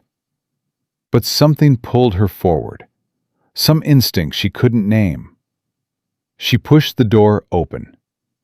The room was frozen in time. A woman's room, preserved exactly as it must have been 6 years ago. A rocking chair by the window. A sewing basket with thread still spooled and ready. A writing desk with papers scattered across its surface. And on the bed, a leather-bound book. Hannah knew she shouldn't, knew it was wrong. But her feet carried her forward anyway, across the threshold into this space that had been sacred to a dead woman. The book was a diary. She could see that without opening it. Rebecca's diary. The record of a life cut short. Hannah reached for it. "What are you doing?" She spun around. Caleb stood in the doorway, his face pale, his eyes wild. The door was open. She said, "I'm sorry, I shouldn't have. That room is private." "I know, I'm sorry." Caleb's hands were shaking. He looked past her to the diary on the bed, and something in his face shattered. "I ain't been in here in 6 years." His voice was barely a whisper. "Ain't opened that door. Ain't looked at her things." Then how was it open? "I don't know." Caleb crossed the threshold slowly, like he was walking through water. "I don't know." He moved past Hannah to the bed. His hand hovered over the diary, trembling. "I looked for this, after she died. Turned the whole house upside down. Thought maybe she'd written something, left me some message. But I couldn't find it. Maybe it was hidden. She used to hide things." Caleb's voice cracked. "Little surprises for me to find. Said it kept the romance alive." His fingers touched the leather cover. "Do you want me to leave?" Hannah asked softly. "No." The word came out harsh. "Stay, please. I don't think I can do this alone." Hannah moved to stand beside him, not touching, but close, present. Caleb opened the diary. The first pages were mundane. Lists of chores, notes about the weather, small observations about ranch life. Rebecca's handwriting was neat and precise, the words of a woman who valued order. Then the entries changed, became more personal, more intimate. Caleb is worried about the baby. I told him everything will be fine, but I can see the fear in his eyes. He lost so much already. His parents, his first love to fever before they could marry. He's terrified of losing me, too. I wish I could promise him forever, but nobody gets forever. All we get is now, and now is enough. Now is more than enough. Caleb's breathing had gone ragged. Hannah put her hand on his arm. "Keep reading," she said. "You need to see all of it." He turned the pages. The entries grew shorter as the pregnancy progressed. Rebecca had been tired, uncomfortable, counting down the days until she could hold her baby. Then came the last entry, dated 3 days before she died. Caleb read it aloud, his voice breaking on every word. "If you're reading this, my love, then I didn't make it. I'm sorry. I'm so sorry. I wanted to be there, wanted to grow old with you, wanted to watch our children run across these fields and build lives of their own. But if I'm gone, I need you to know something. You are not allowed to stop living. Do you hear me? You are not allowed to close yourself off and waste the years I would have given anything to have. Find someone. Love again. Fill this house with laughter and noise and the chaos of family. That's what it was built for. That's what you were built for. Don't you dare spend the rest of your life missing me, Caleb Thornton. Miss me for a while. Grieve. That's natural. But then get up. Keep going. Find joy again. That's my last wish. My only wish. Live. Really live. For both of us. Forever yours, even when forever runs out. Rebecca. Caleb dropped the diary. His whole body was shaking. She knew. He choked out. She knew she might not make it. And she wanted me to... She wanted you to live, Hannah finished. She gave you permission. 6 years. Caleb's voice was raw. 6 years I've been punishing myself, thinking I owed her my grief. And the whole time, she wanted the opposite. You didn't know. You couldn't have known. But I should have. I should have looked harder. Should have found this years ago. Could have been living instead of just surviving. Could have been... He stopped, looked at Hannah. Could have been ready for you. The words hung in the air between them. Caleb, Hannah breathed. She would have liked you, he said. Rebecca. She would have liked your strength, your stubbornness, the way you love your children. He reached out, his hand trembling, and touched her face. She would have said, you were exactly what I needed. Hannah leaned into his touch. What do you say? I say I'm scared. I say I don't know if I remember how to love someone. I say part of me still feels like I'm betraying her, even after reading that. He paused.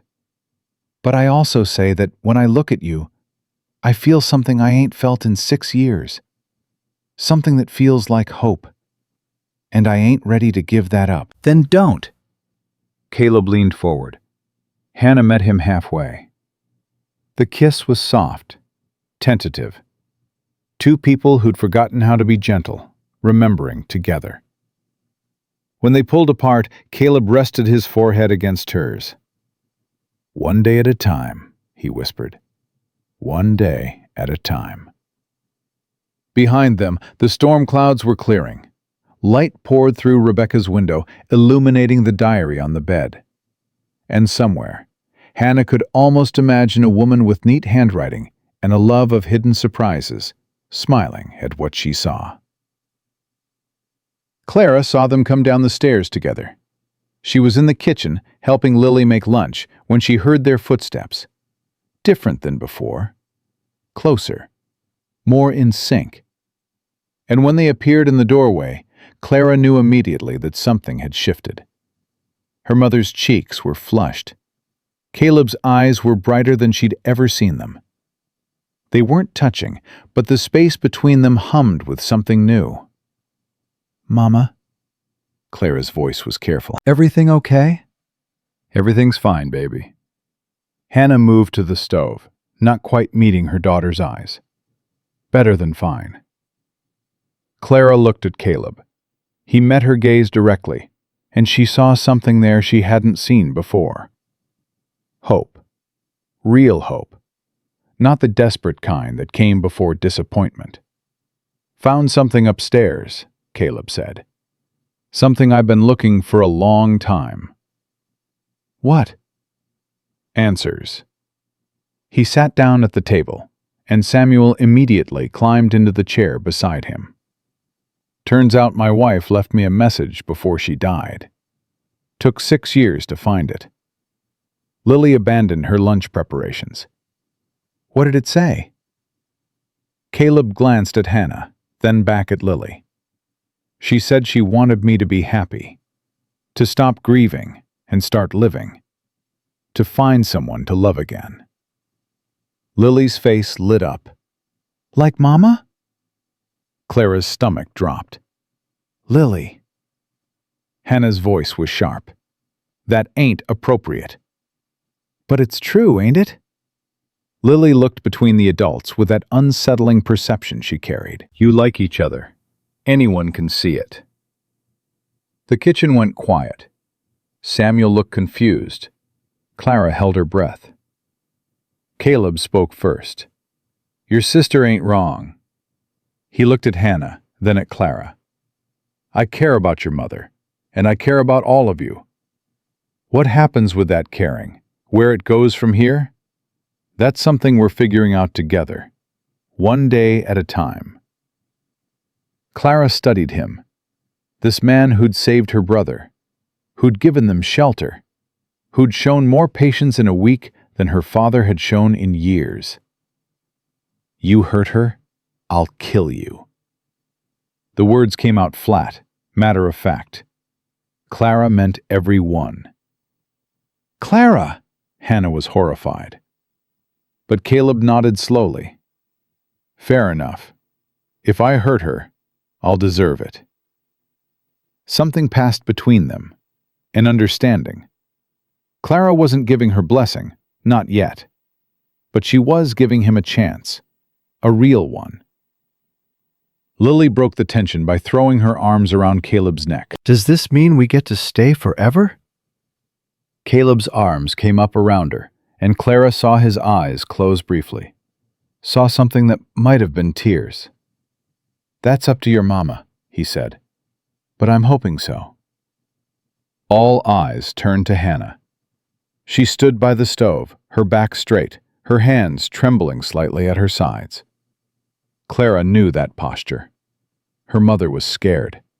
Scared to hope. Scared to trust. Scared to let herself want something good. "One day at a time," Hannah said finally. "That's all I can promise right now." It was enough. For now, it was enough. The days that followed were different. Not dramatically different. Caleb still worked the ranch. Hannah still kept house. The children still did their chores and played and argued and made up. But underneath the routines, something had changed. Caleb touched Hannah now. Small touches. A hand on her shoulder as he passed. Fingers brushing when he handed her coffee. Nothing scandalous, nothing the children couldn't see. But each touch carried weight. Each one said, "I'm here. I'm choosing this. I'm choosing you." Hannah let him. That was the bigger change. She let herself be touched without flinching. Let herself lean into his warmth instead of pulling away. Let herself imagine a future that included him. Samuel started calling him Pa. It happened on the 5th day after the storm. Caleb was teaching the boy how to care for the horses, showing him how to brush their coats and check their hooves.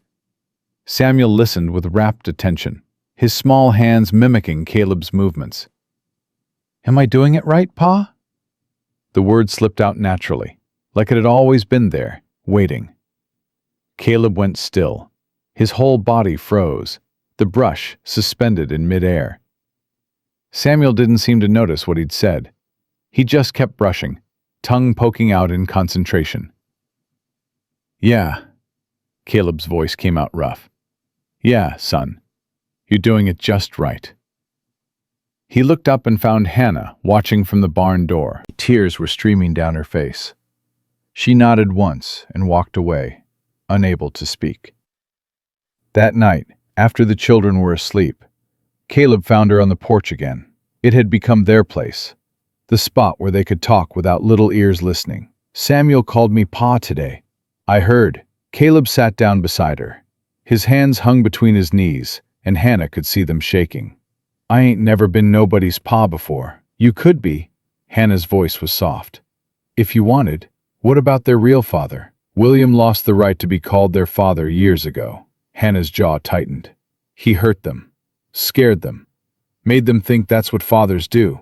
You've shown them different in 2 weeks than he did in their whole lives." "I don't know how to be a father," Caleb said. "Don't know if I'd be any good at it." "You're already doing it. Don't you see that?" Hannah turned to face him. "The way you are with Samuel, teaching him things, letting him follow you around, being patient when he's scared. That's fathering, Caleb. You're already doing it." "And Clara?" Hannah laughed softly. "Clara's going to take time. She's got more walls than you do. But she's watching, testing. And so far, you're passing." "What about Lily?" "Lily decided you were family the second day." Hannah shook her head. "That girl's got no filter and no fear. She'll love you without hesitation if you let her." Caleb was quiet for a long moment. When he spoke, his voice was thick. "I want to let her. I want to let all of them. I'm scared of losing them. Like I lost everyone else." Hannah took his hand. "Fear don't go away, Caleb. Not ever. You just learn to live with it. Learn to act anyway." "Is that what you're doing? Acting anyway?" "Every single day." Hannah squeezed his fingers. "Every single day I wake up scared that something's going to take this away, that we'll have to run again, that my children will suffer more than they already have. But I get up anyway." "I keep going anyway, because stopping ain't an option." "You're braver than me." "No, I'm just more practiced at being scared." Caleb lifted her hand to his lips and kissed her knuckles. "Then maybe you can teach me." "Maybe I can." The letter arrived a week later. Hannah was sorting through the mail Caleb had brought from town when she saw the handwriting. Her blood went cold. William's mother, she knew that precise, cruel penmanship, had received enough letters full of accusations and blame to recognize it anywhere. Her hands shook as she opened the envelope. "Mrs. Prescott, it has come to our attention that you have taken up residence with a man in Montana Territory. Word travels, even to Ohio. We find this behavior disgraceful, but unsurprising given your character. However, our concern is not for you. It is for our grandchildren, William's children. They deserve better than to be raised by a woman of loose morals in a frontier hovel. We are pursuing legal custody. Our attorney assures us that any judge will see the impropriety of your current situation and rule in our favor. A widow living with an unmarried man, exposing innocent children to such scandal. No court will allow this to continue.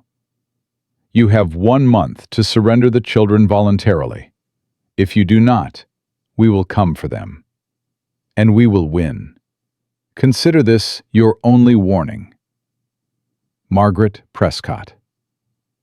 Hannah couldn't breathe. The letter dropped from her fingers. The room spun. All the safety she'd started to feel, all the hope she'd allowed herself, collapsed in an instant. They were going to take her children. "Hannah?" Caleb's voice came from far away. Then his hands were on her shoulders, turning her, and she was looking up into his concerned face. "What's wrong?" What happened? She couldn't speak, could only point at the letter on the floor. Caleb picked it up, read it. His expression went from confused to furious in the space of 3 sentences. Who the hell is Margaret Prescott? William's mother. Hannah's voice came out hollow. She blamed me for his drinking, said I drove him to it. When he died, she told everyone I'd killed him. She's threatening to take the children? She says she'll get custody. Says living here with you proves I'm unfit. Hannah's legs gave out. She would have fallen if Caleb hadn't caught her. Oh God, Caleb. They can't take my babies. They can't. They ain't taking nobody. Caleb's voice was steel. You hear me? Nobody's taking those children. You don't understand. The Prescotts have money, lawyers, connections. And she's right. The way things look, a widow living with an unmarried man. Hannah's voice broke. No judge will see this as proper. They'll call me a whore and give my children to the people who raised the monster that hurt them. Caleb's jaw tightened. Then we change how things look. What? Marry me. The words hit Hannah like a physical blow. What? Marry me, Caleb said again. Today, tomorrow, as soon as we can get a preacher out here. If you're my wife, there ain't nothing improper about you living in my house. You can't marry me just to solve a legal problem. Who says that's why I'm doing it? Caleb cupped her face in his hands. I was going to ask you anyway. Eventually. When I figured you'd say yes. But if those vultures think they're going to swoop in and take your children, they got another thing coming. Caleb, I love you, Hannah. The words stopped her cold. He'd never said it before. Never put it into words, even though she'd felt it in every touch, every look, every small kindness. I love your children, he continued. I love this life we're building. I ain't gonna let some bitter old woman in Ohio destroy it because she needs someone to blame for her son's failings. Hannah's tears spilled over. You can't mean that. You barely know me. I know everything I need to know. Caleb's voice was fierce. I know you walked for 4 months to keep your children safe. I know you crawled through a blizzard when your son stopped breathing. I know you see people for who they are, not who they pretend to be. I know you've got more strength in your little finger than most men have in their whole bodies. But marriage is what I want. Is what I've wanted since the night you told me failing ain't the same as losing. He pressed his forehead to hers. Say yes, Hannah. Not because of the letter. Because you want to. Because you feel what I feel. Hannah closed her eyes. She thought about William, about the promises he'd made that he'd broken one by one, about the fear that had become her constant companion, about the walls she'd built to protect herself and her children. And she thought about Caleb, about his patience, his gentleness, the way he looked at her like she was something precious, the way he'd opened his door when no one else would. Yes. The word came out barely above a whisper. Caleb pulled back. What? Yes. Stronger now. I'll marry you. Something blazed in his eyes. Joy, relief, love, everything at once. He kissed her then. Not soft like before, but fierce, claiming. A promise sealed with breath and heat and the desperate hope of 2 people who'd both learned that happiness was fragile and had decided to fight for it anyway. When they pulled apart, Hannah was shaking. What do we tell the children? The truth, Caleb said. That we love each other. That we're going to be a family. That nobody's going to tear us apart. Clara won't trust it. She'll think it's too fast. Then we show her she's wrong, day by day, same way we've been doing. Hannah nodded. She picked up the letter from the floor and looked at it one more time. We should burn this. Not yet, Caleb took it from her. "We might need it. Evidence of harassment, threats. If they want a legal fight, we'll give them one." "You'd do that? Fight them in court?" "I'd do anything." Caleb's voice was absolute. "For you. For those children. For this family. Anything." Hannah believed him. God help her, she believed him. They told the children that night. Lily shrieked with joy and threw herself at Caleb so hard she nearly knocked him over. Samuel's face split into the biggest smile Hannah had seen since before William started drinking. But Clara stood frozen, her face unreadable. "You're getting married." Her voice was flat. "After 2 weeks." "I know it seems fast," Hannah started. "It is fast." Clara cut her off. "Too fast. People don't fall in love in 2 weeks. They just don't." Caleb stepped forward. "You're right. It is fast. And if it was just about love, we might wait longer. Get to know each other better. Make sure we're doing this for the right reasons." "Then why aren't you waiting?" "Because your grandmother is trying to take you away from your mother." Clara went pale. "What?" "A letter came today." Caleb's voice was steady. "Your father's mother. She's threatening to sue for custody. Says your mother living here with me is improper. That a judge will give you to her instead." Clara's hands clenched into fists. "She can't do that." "She can try," Caleb said. "But if your mother and I are married, there's nothing improper about any of this. We're a family, legal and proper. And no judge in the territory will take children away from a legal family." "So you're marrying Mama to protect us?" "I'm marrying your mother because I love her." Caleb met Clara's eyes directly. "The timing is because of the threat. But the wanting? That's been there since the night she crawled onto my porch and refused to let her children die." Clara stared at him for a long moment. Hannah held her breath. Then Clara did something unexpected. She walked up to Caleb, reached into her pocket, and pulled out the rock. The sharp one. The one she'd been carrying since Laramie. She held it out to him.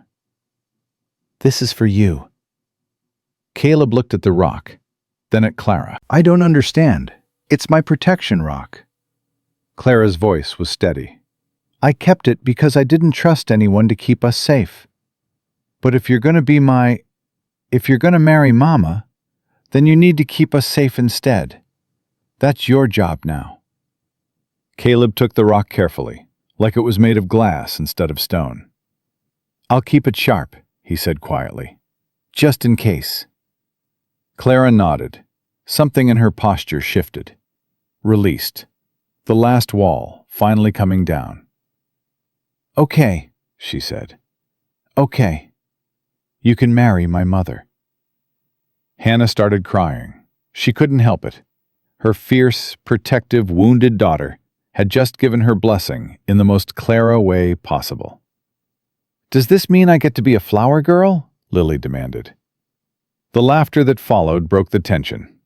Samuel climbed into Caleb's lap. Lily started planning the wedding out loud. Clara moved to her mother's side and let Hannah pull her close. And Caleb sat in the middle of it all, holding a rock in one hand and a 5-year-old boy in the other, looking like a man who'd just been handed the world. The wedding happened 3 days later. Ruth Wheeler organized everything.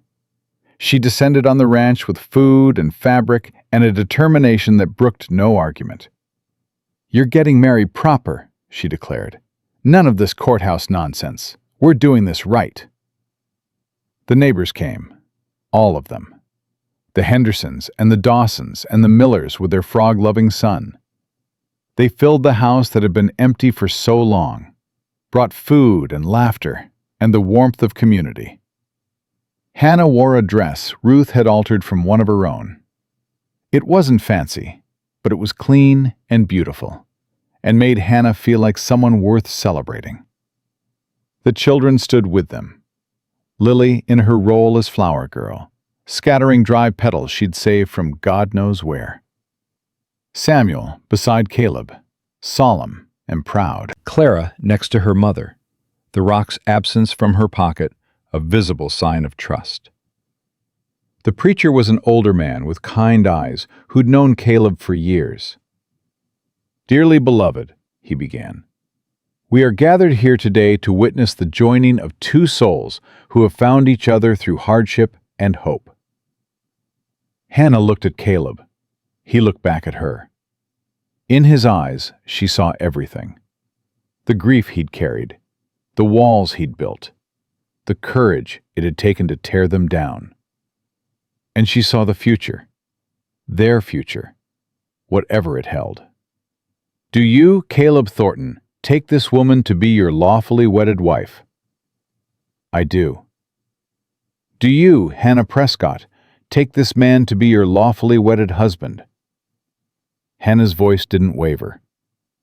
"I do." "Then, by the power vested in me by God and the Montana Territory, I pronounce you husband and wife. You may kiss your bride." Caleb pulled her close. The kiss was gentle, sweet, a promise made in front of everyone who mattered. Lily cheered. Samuel clapped. Clara smiled, really smiled, for the first time since Hannah could remember. And Hannah, holding her new husband, surrounded by her children and the community that had welcomed them, felt something she'd almost forgotten existed. Home. She was finally home. The celebration lasted well into the evening. Ruth had made a cake. Jacob Wheeler played fiddle. The children ran wild with Tommy Miller, their laughter filling every corner of the house. Hannah and Caleb stole a moment on the porch, away from the noise. "Mrs. Thornton," he said, testing the words. "Mr. Thornton," she replied, smiling. "Got a nice ring to it." "It does." They stood in comfortable silence, watching the stars emerge. "What do we do now?" Hannah asked. "About the letter, about William's mother." "We wait," Caleb said. "If she sends lawyers, we fight. If she comes herself, we're ready. But we don't chase trouble. We just prepare for it." "And the children?" "Are safe, are loved, are home." Caleb took her hand. "That's all that matters." Hannah leaned into him. He wrapped his arm around her shoulders. "Thank you," she whispered. "For what?" "For opening your door. For taking a chance on us. For everything." Caleb kissed the top of her head. "Thank you for knocking." Inside the house, Lily was teaching Tommy Miller to dance. Samuel had fallen asleep on the Wheelers' laps. Clara was actually laughing at something someone had said. And on the mantel, beside a tarnished frame that held a photograph of a woman named Rebecca, there sat a sharp-edged rock. A symbol of trust. A symbol of family. A symbol of the choice they'd all made to stop surviving and start living instead. Margaret Prescott arrived 3 weeks after the wedding. Hannah was in the kitchen making bread when she heard the wagon. She wiped her hands on her apron and moved to the window, expecting a neighbor, maybe Ruth with more food she insisted the newlyweds needed. Instead, she saw a black carriage pulled by matching horses. Expensive, out of place on a Montana ranch road. Her blood turned to ice. Caleb. Her voice came out strangled. "Caleb!" He was there in seconds, drawn by her tone. He looked out the window and his jaw hardened. "That her?" Hannah couldn't speak, could only nod. "Where are the children?" "Barn, with the horses. Clara's teaching Samuel to groom Dusty." "Keep them there." Caleb moved toward the door. "I'll handle this." "No!" Hannah grabbed his arm. "We handle this. Together." Caleb looked at her. Something fierce passed between them. "Together," he agreed. They walked out onto the porch as the carriage rolled to a stop. A man in a city suit climbed down first, lawyer written in every line of his expensive clothes. Then he helped down a woman in black. Margaret Prescott looked exactly as Hannah remembered. Tall, thin, with a face that seemed carved from stone. Her eyes swept over the ranch with undisguised contempt. Mrs. Prescott. Hannah's voice was steady. She would not show fear. Long way from Ohio. It's Mrs. Thornton now. Caleb stepped forward. And you're on my property uninvited. Margaret's lip curled. So the rumors are true. She's managed to trap another man. Ain't no trap about it. Caleb's voice was cold. I asked her to marry me. She said yes. That's how it works when two people love each other. Love. Margaret spat the word like poison. She doesn't know how to love. She killed my son. Your son killed himself with drink and cruelty. Hannah's hands clenched at her sides. I just happened to be there when he finished the job. How dare you? How dare I? Hannah stepped forward. How dare you come to my home and threaten my children? How dare you pretend to care about them when you never once asked how they were while William was beating them? How dare you stand there in your fancy clothes and judge me for surviving what your son put us through? Margaret's face went pale, then red with fury. I'll have those children. Her voice shook. No judge will let them stay with a woman like you. A woman like me? Hannah laughed, but there was no humor in it. You mean a woman who walked 4 months through wilderness to keep them safe? A woman who worked her fingers raw to feed them? A woman who crawled through a blizzard when her son stopped breathing? What kind of woman is that, Margaret? Tell me. The lawyer stepped forward. Mrs. Thornton, we have documentation showing that your living situation was improper before your marriage. Marriage that conveniently happened right after receiving our letter, Margaret added. Any judge will see it for what it is. A man protecting his family? Caleb's voice cut through. That's what any judge will see. A legal marriage, a stable home, 3 children who are fed and clothed and loved. He moved closer to Margaret, and something in his posture made the lawyer take a step back. What will they see when they look at you? Excuse me? You want to talk about what's proper? Caleb's voice dropped. Let's talk about how your son got the way he was. Let's talk about how a man learns to hit women and children. Let's talk about the kind of home that raises a monster. Margaret's face drained of color. You know nothing about our family. I know plenty, Caleb said. I know your husband was a drunk too. I know he died owing money to half of Ohio. I know you blamed everyone except yourself for how your boy turned out. His eyes were hard. And I know you ain't here because you care about those children. You're here because you need someone to hurt, someone to blame, someone to make you feel less guilty about what you raised. How dare you! Get off my land! The words were quiet, but absolute. Margaret stared at him. Her lawyer shifted nervously. This isn't over. Margaret's voice trembled with rage. I'll see you in court. I'll take those children and make sure you never see them again. Pa? Everyone froze. Samuel stood at the corner of the house, Clara and Lily behind him. His small face was pale, but determined. Pa, who's the mean lady? Caleb moved immediately, putting himself between the children and Margaret. Nobody important, son. Go back to the barn. But Samuel didn't move. He looked past Caleb to Margaret, and something shifted in his young face. You're Grandmother Prescott. His voice was small but steady. You used to send letters that made Mama cry. Margaret's expression flickered. Samuel, darling, I'm here to help you. No, you ain't. Samuel's chin lifted. You're here to take us away from Pa and Mama. But you can't.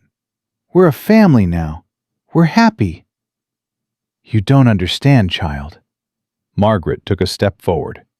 "I'm trying to protect you from—" Clara stepped in front of her brother. "Don't." Her voice was ice. "Don't come any closer." "Clara, sweetheart." Margaret's tone changed, became syrupy. "I know things have been confusing, but I'm your grandmother. I only want what's best." "Best?" Clara laughed, harsh and bitter. "You want what's best? Where were you when Daddy broke Mama's arm? Where were you when he threw Samuel against the wall? Where were you when I had to hide my sisters in the root cellar because he was too drunk to remember we existed?" Margaret's face went white. William would never." "William did," Hannah's voice cracked. "Every day for years. And you knew. You had to know. But it was easier to blame me than face what your son really was." "This is slander," Margaret's voice rose. "Lies told by a woman trying to steal my grandchildren. Mama don't lie." Lily pushed forward, her small face fierce. "Mama never lies. Daddy lied. He lied all the time. Said he was sorry, said he'd stop, said he loved us. But he didn't. He didn't love nobody but his bottles." Margaret stared at the children. These three small faces, full of truth she couldn't deny. Her voice faltered. "I didn't know. I couldn't have known." "You knew," Clara said quietly. "You just didn't want to see. That's different." The silence stretched. The lawyer cleared his throat. "Mrs. Prescott, perhaps we should leave." Caleb's voice cut through. "Both of you, now." Margaret looked at him, at Hannah, at the children standing together, united in their rejection of everything she represented. Something in her seemed to crumble. "They're all I have left of him." Her voice was barely a whisper. "My son. My only son." "Then honor his memory by letting them be happy." Hannah's voice softened, just slightly. "They're not a trophy to win, Margaret. They're children. Children who've been through hell. Let them heal. Let them have the life William couldn't give them."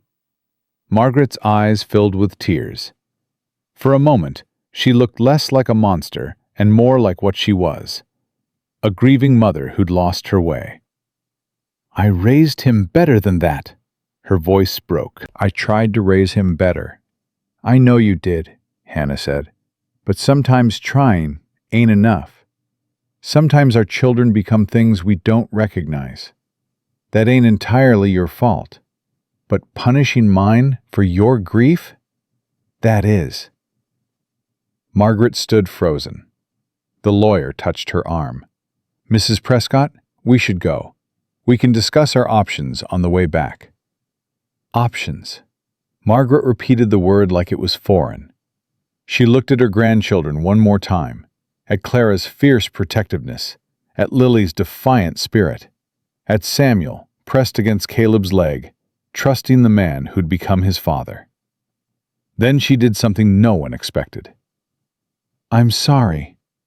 The words hung in the cold air. "I'm sorry for what he did to you." Margaret's voice was hollow. "I'm sorry I didn't see it. I'm sorry I blamed you instead of him. I'm sorry I—" She couldn't finish. The tears came, and suddenly Margaret Prescott wasn't a threat anymore. She was just a broken woman who'd lost her son. Twice. First to the bottle, then to death. Hannah felt something shift in her chest. Not forgiveness. Not yet. Maybe not ever. But something like understanding. "They're going to be all right," she said quietly. "I promise you that. Caleb loves them. I love them. They have a home here. A future." Margaret nodded, wiping her face with a handkerchief that probably cost more than Hannah's wedding dress. "I'll drop the custody suit." Her voice was steadier now. I won't trouble you again." "Ma'am?" Caleb's voice was cautious. "I don't mean to be unkind, but I'll need that in writing, with your lawyer as witness." Margaret looked at him. Something like respect flickered in her eyes. "You're protective of them." "I am." "Good." She straightened her spine, finding some last reserve of dignity. "They deserve someone who'll fight for them. William never—" She stopped. "Her lawyer already has a document prepared. I'll sign it before I go." Just like that, the war was over before it truly began. Margaret signed the papers in the carriage, her lawyer witnessing. She surrendered all claims to custody, acknowledged the Thornton marriage as legal and proper, and agreed to never contest Hannah's fitness as a mother. When it was done, she looked out the carriage window at the ranch one last time. "Can I write to them?" Her voice was small. "Not often. Just holidays, maybe. Birthdays."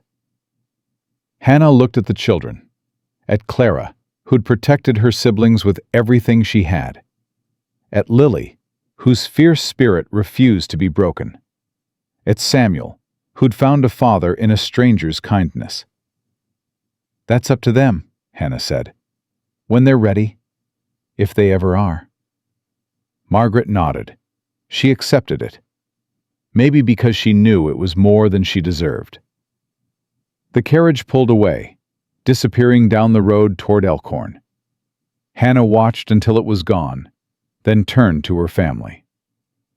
Caleb stood with the children gathered around him. Clara on one side, Lily on the other, Samuel still attached to his leg.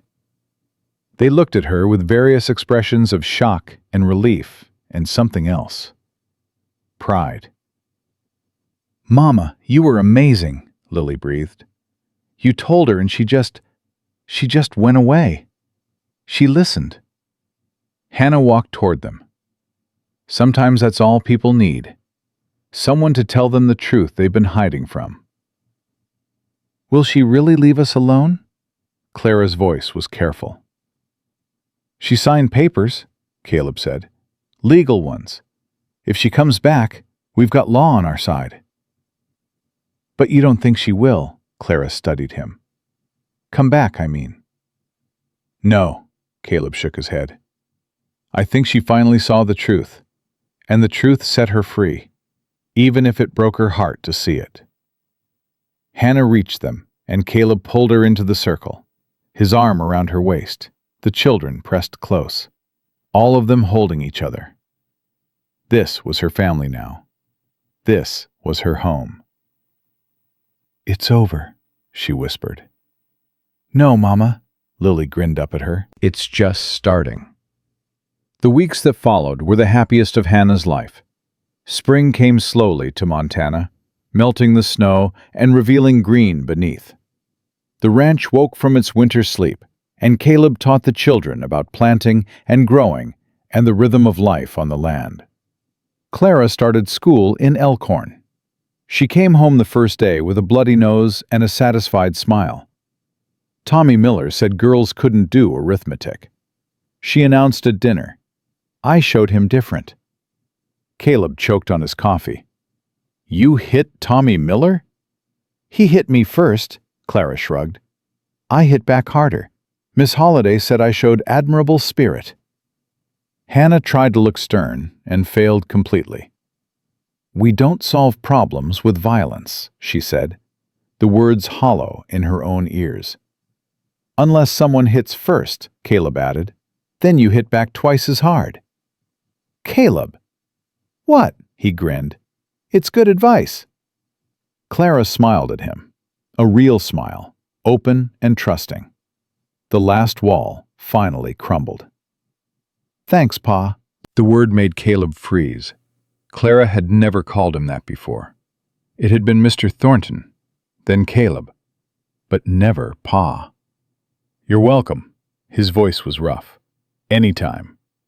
Something passed between them, a bond forged in trust and time and the slow building of family.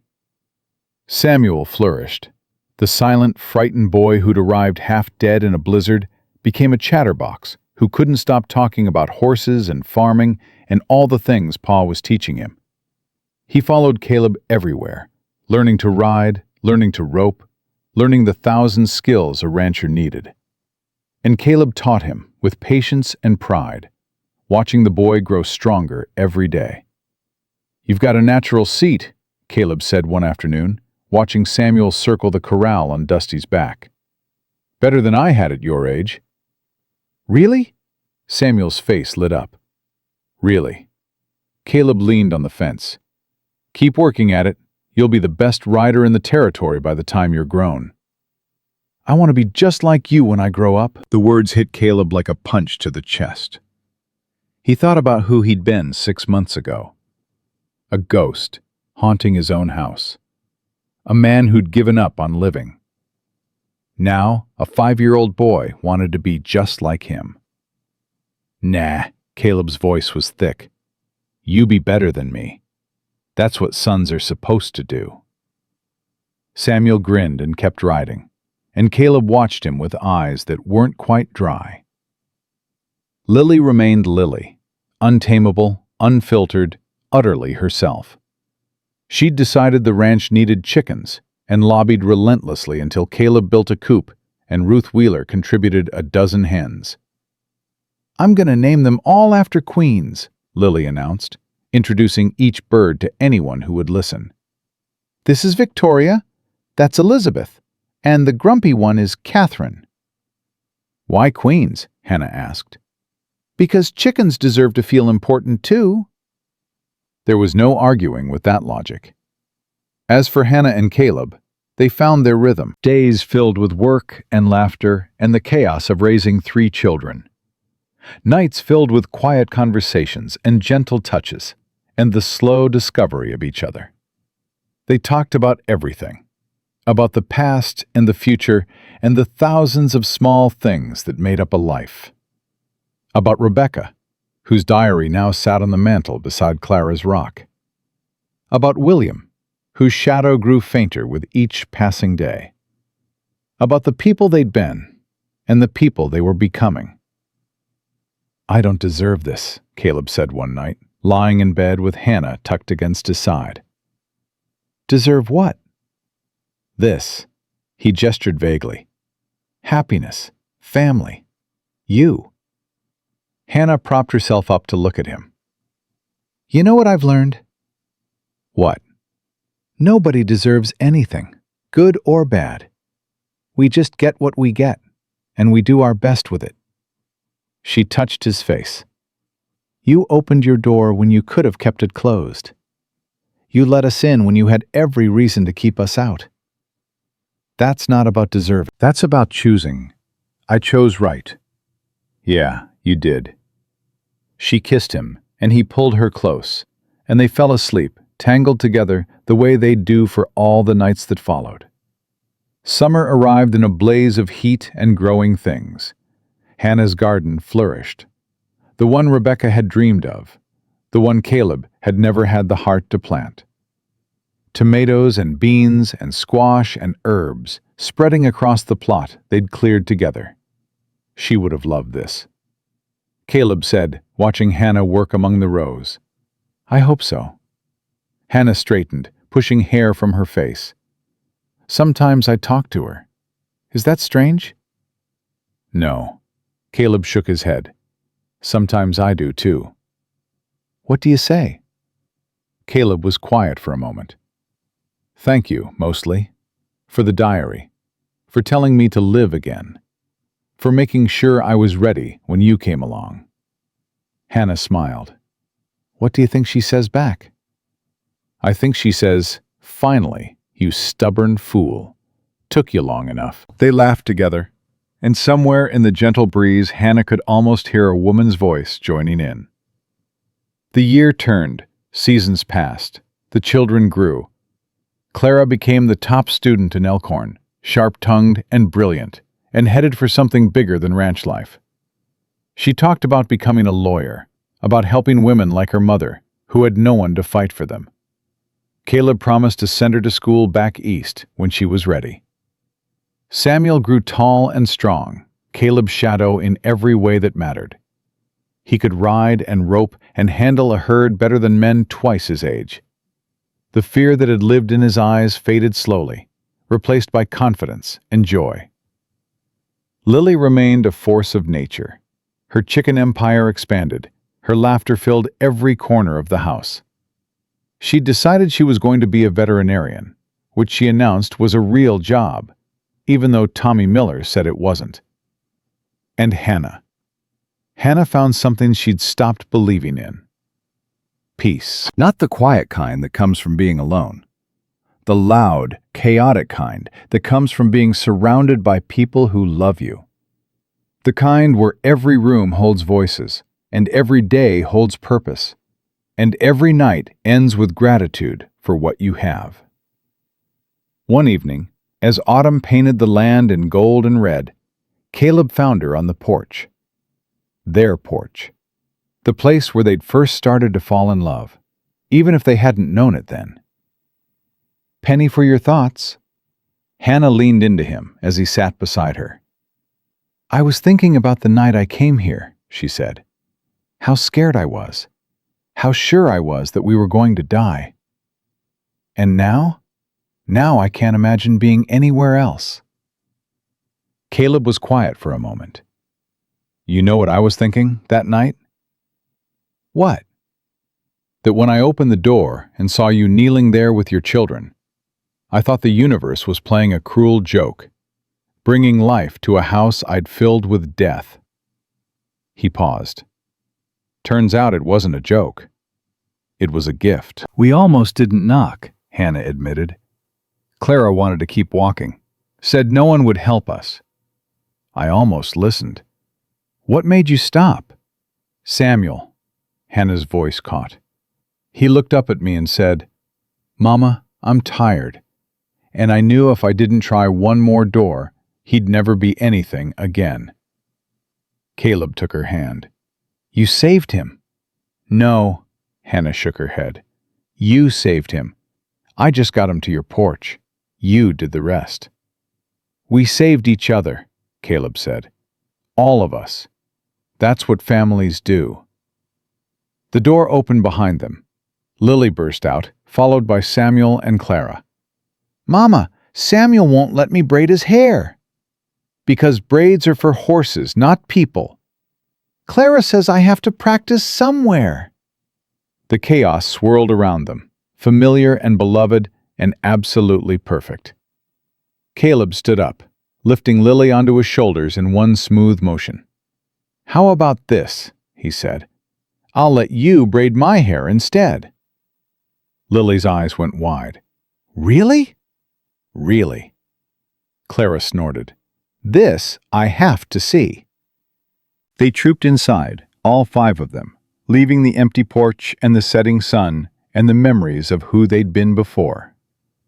Inside, the house was warm and full of light. Rebecca's photograph smiled from the mantel, flanked by Clara's rock and a child's drawing of 5 stick figures holding hands. Lily set to work on Caleb's hair while Samuel watched with barely concealed glee.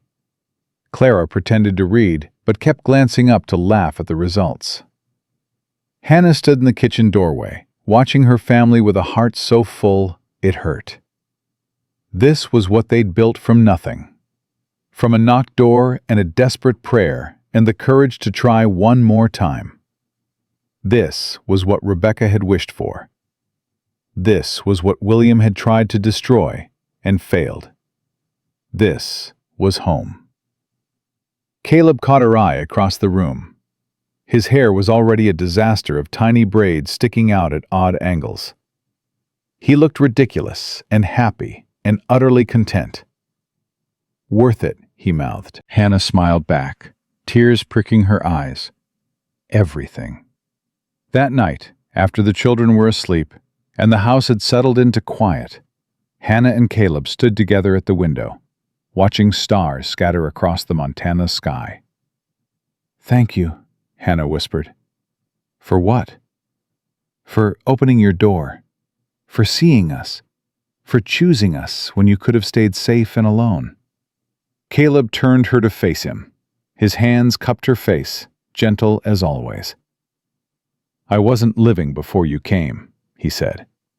"I was just waiting to die. You and those children gave me a reason to be alive again." He pressed his forehead to hers. "So thank you. For knocking. For not giving up. For crawling through that blizzard when any sane person would have stopped. Love makes people do crazy things. Yeah, it does." He kissed her, soft and deep and full of everything they'd built together.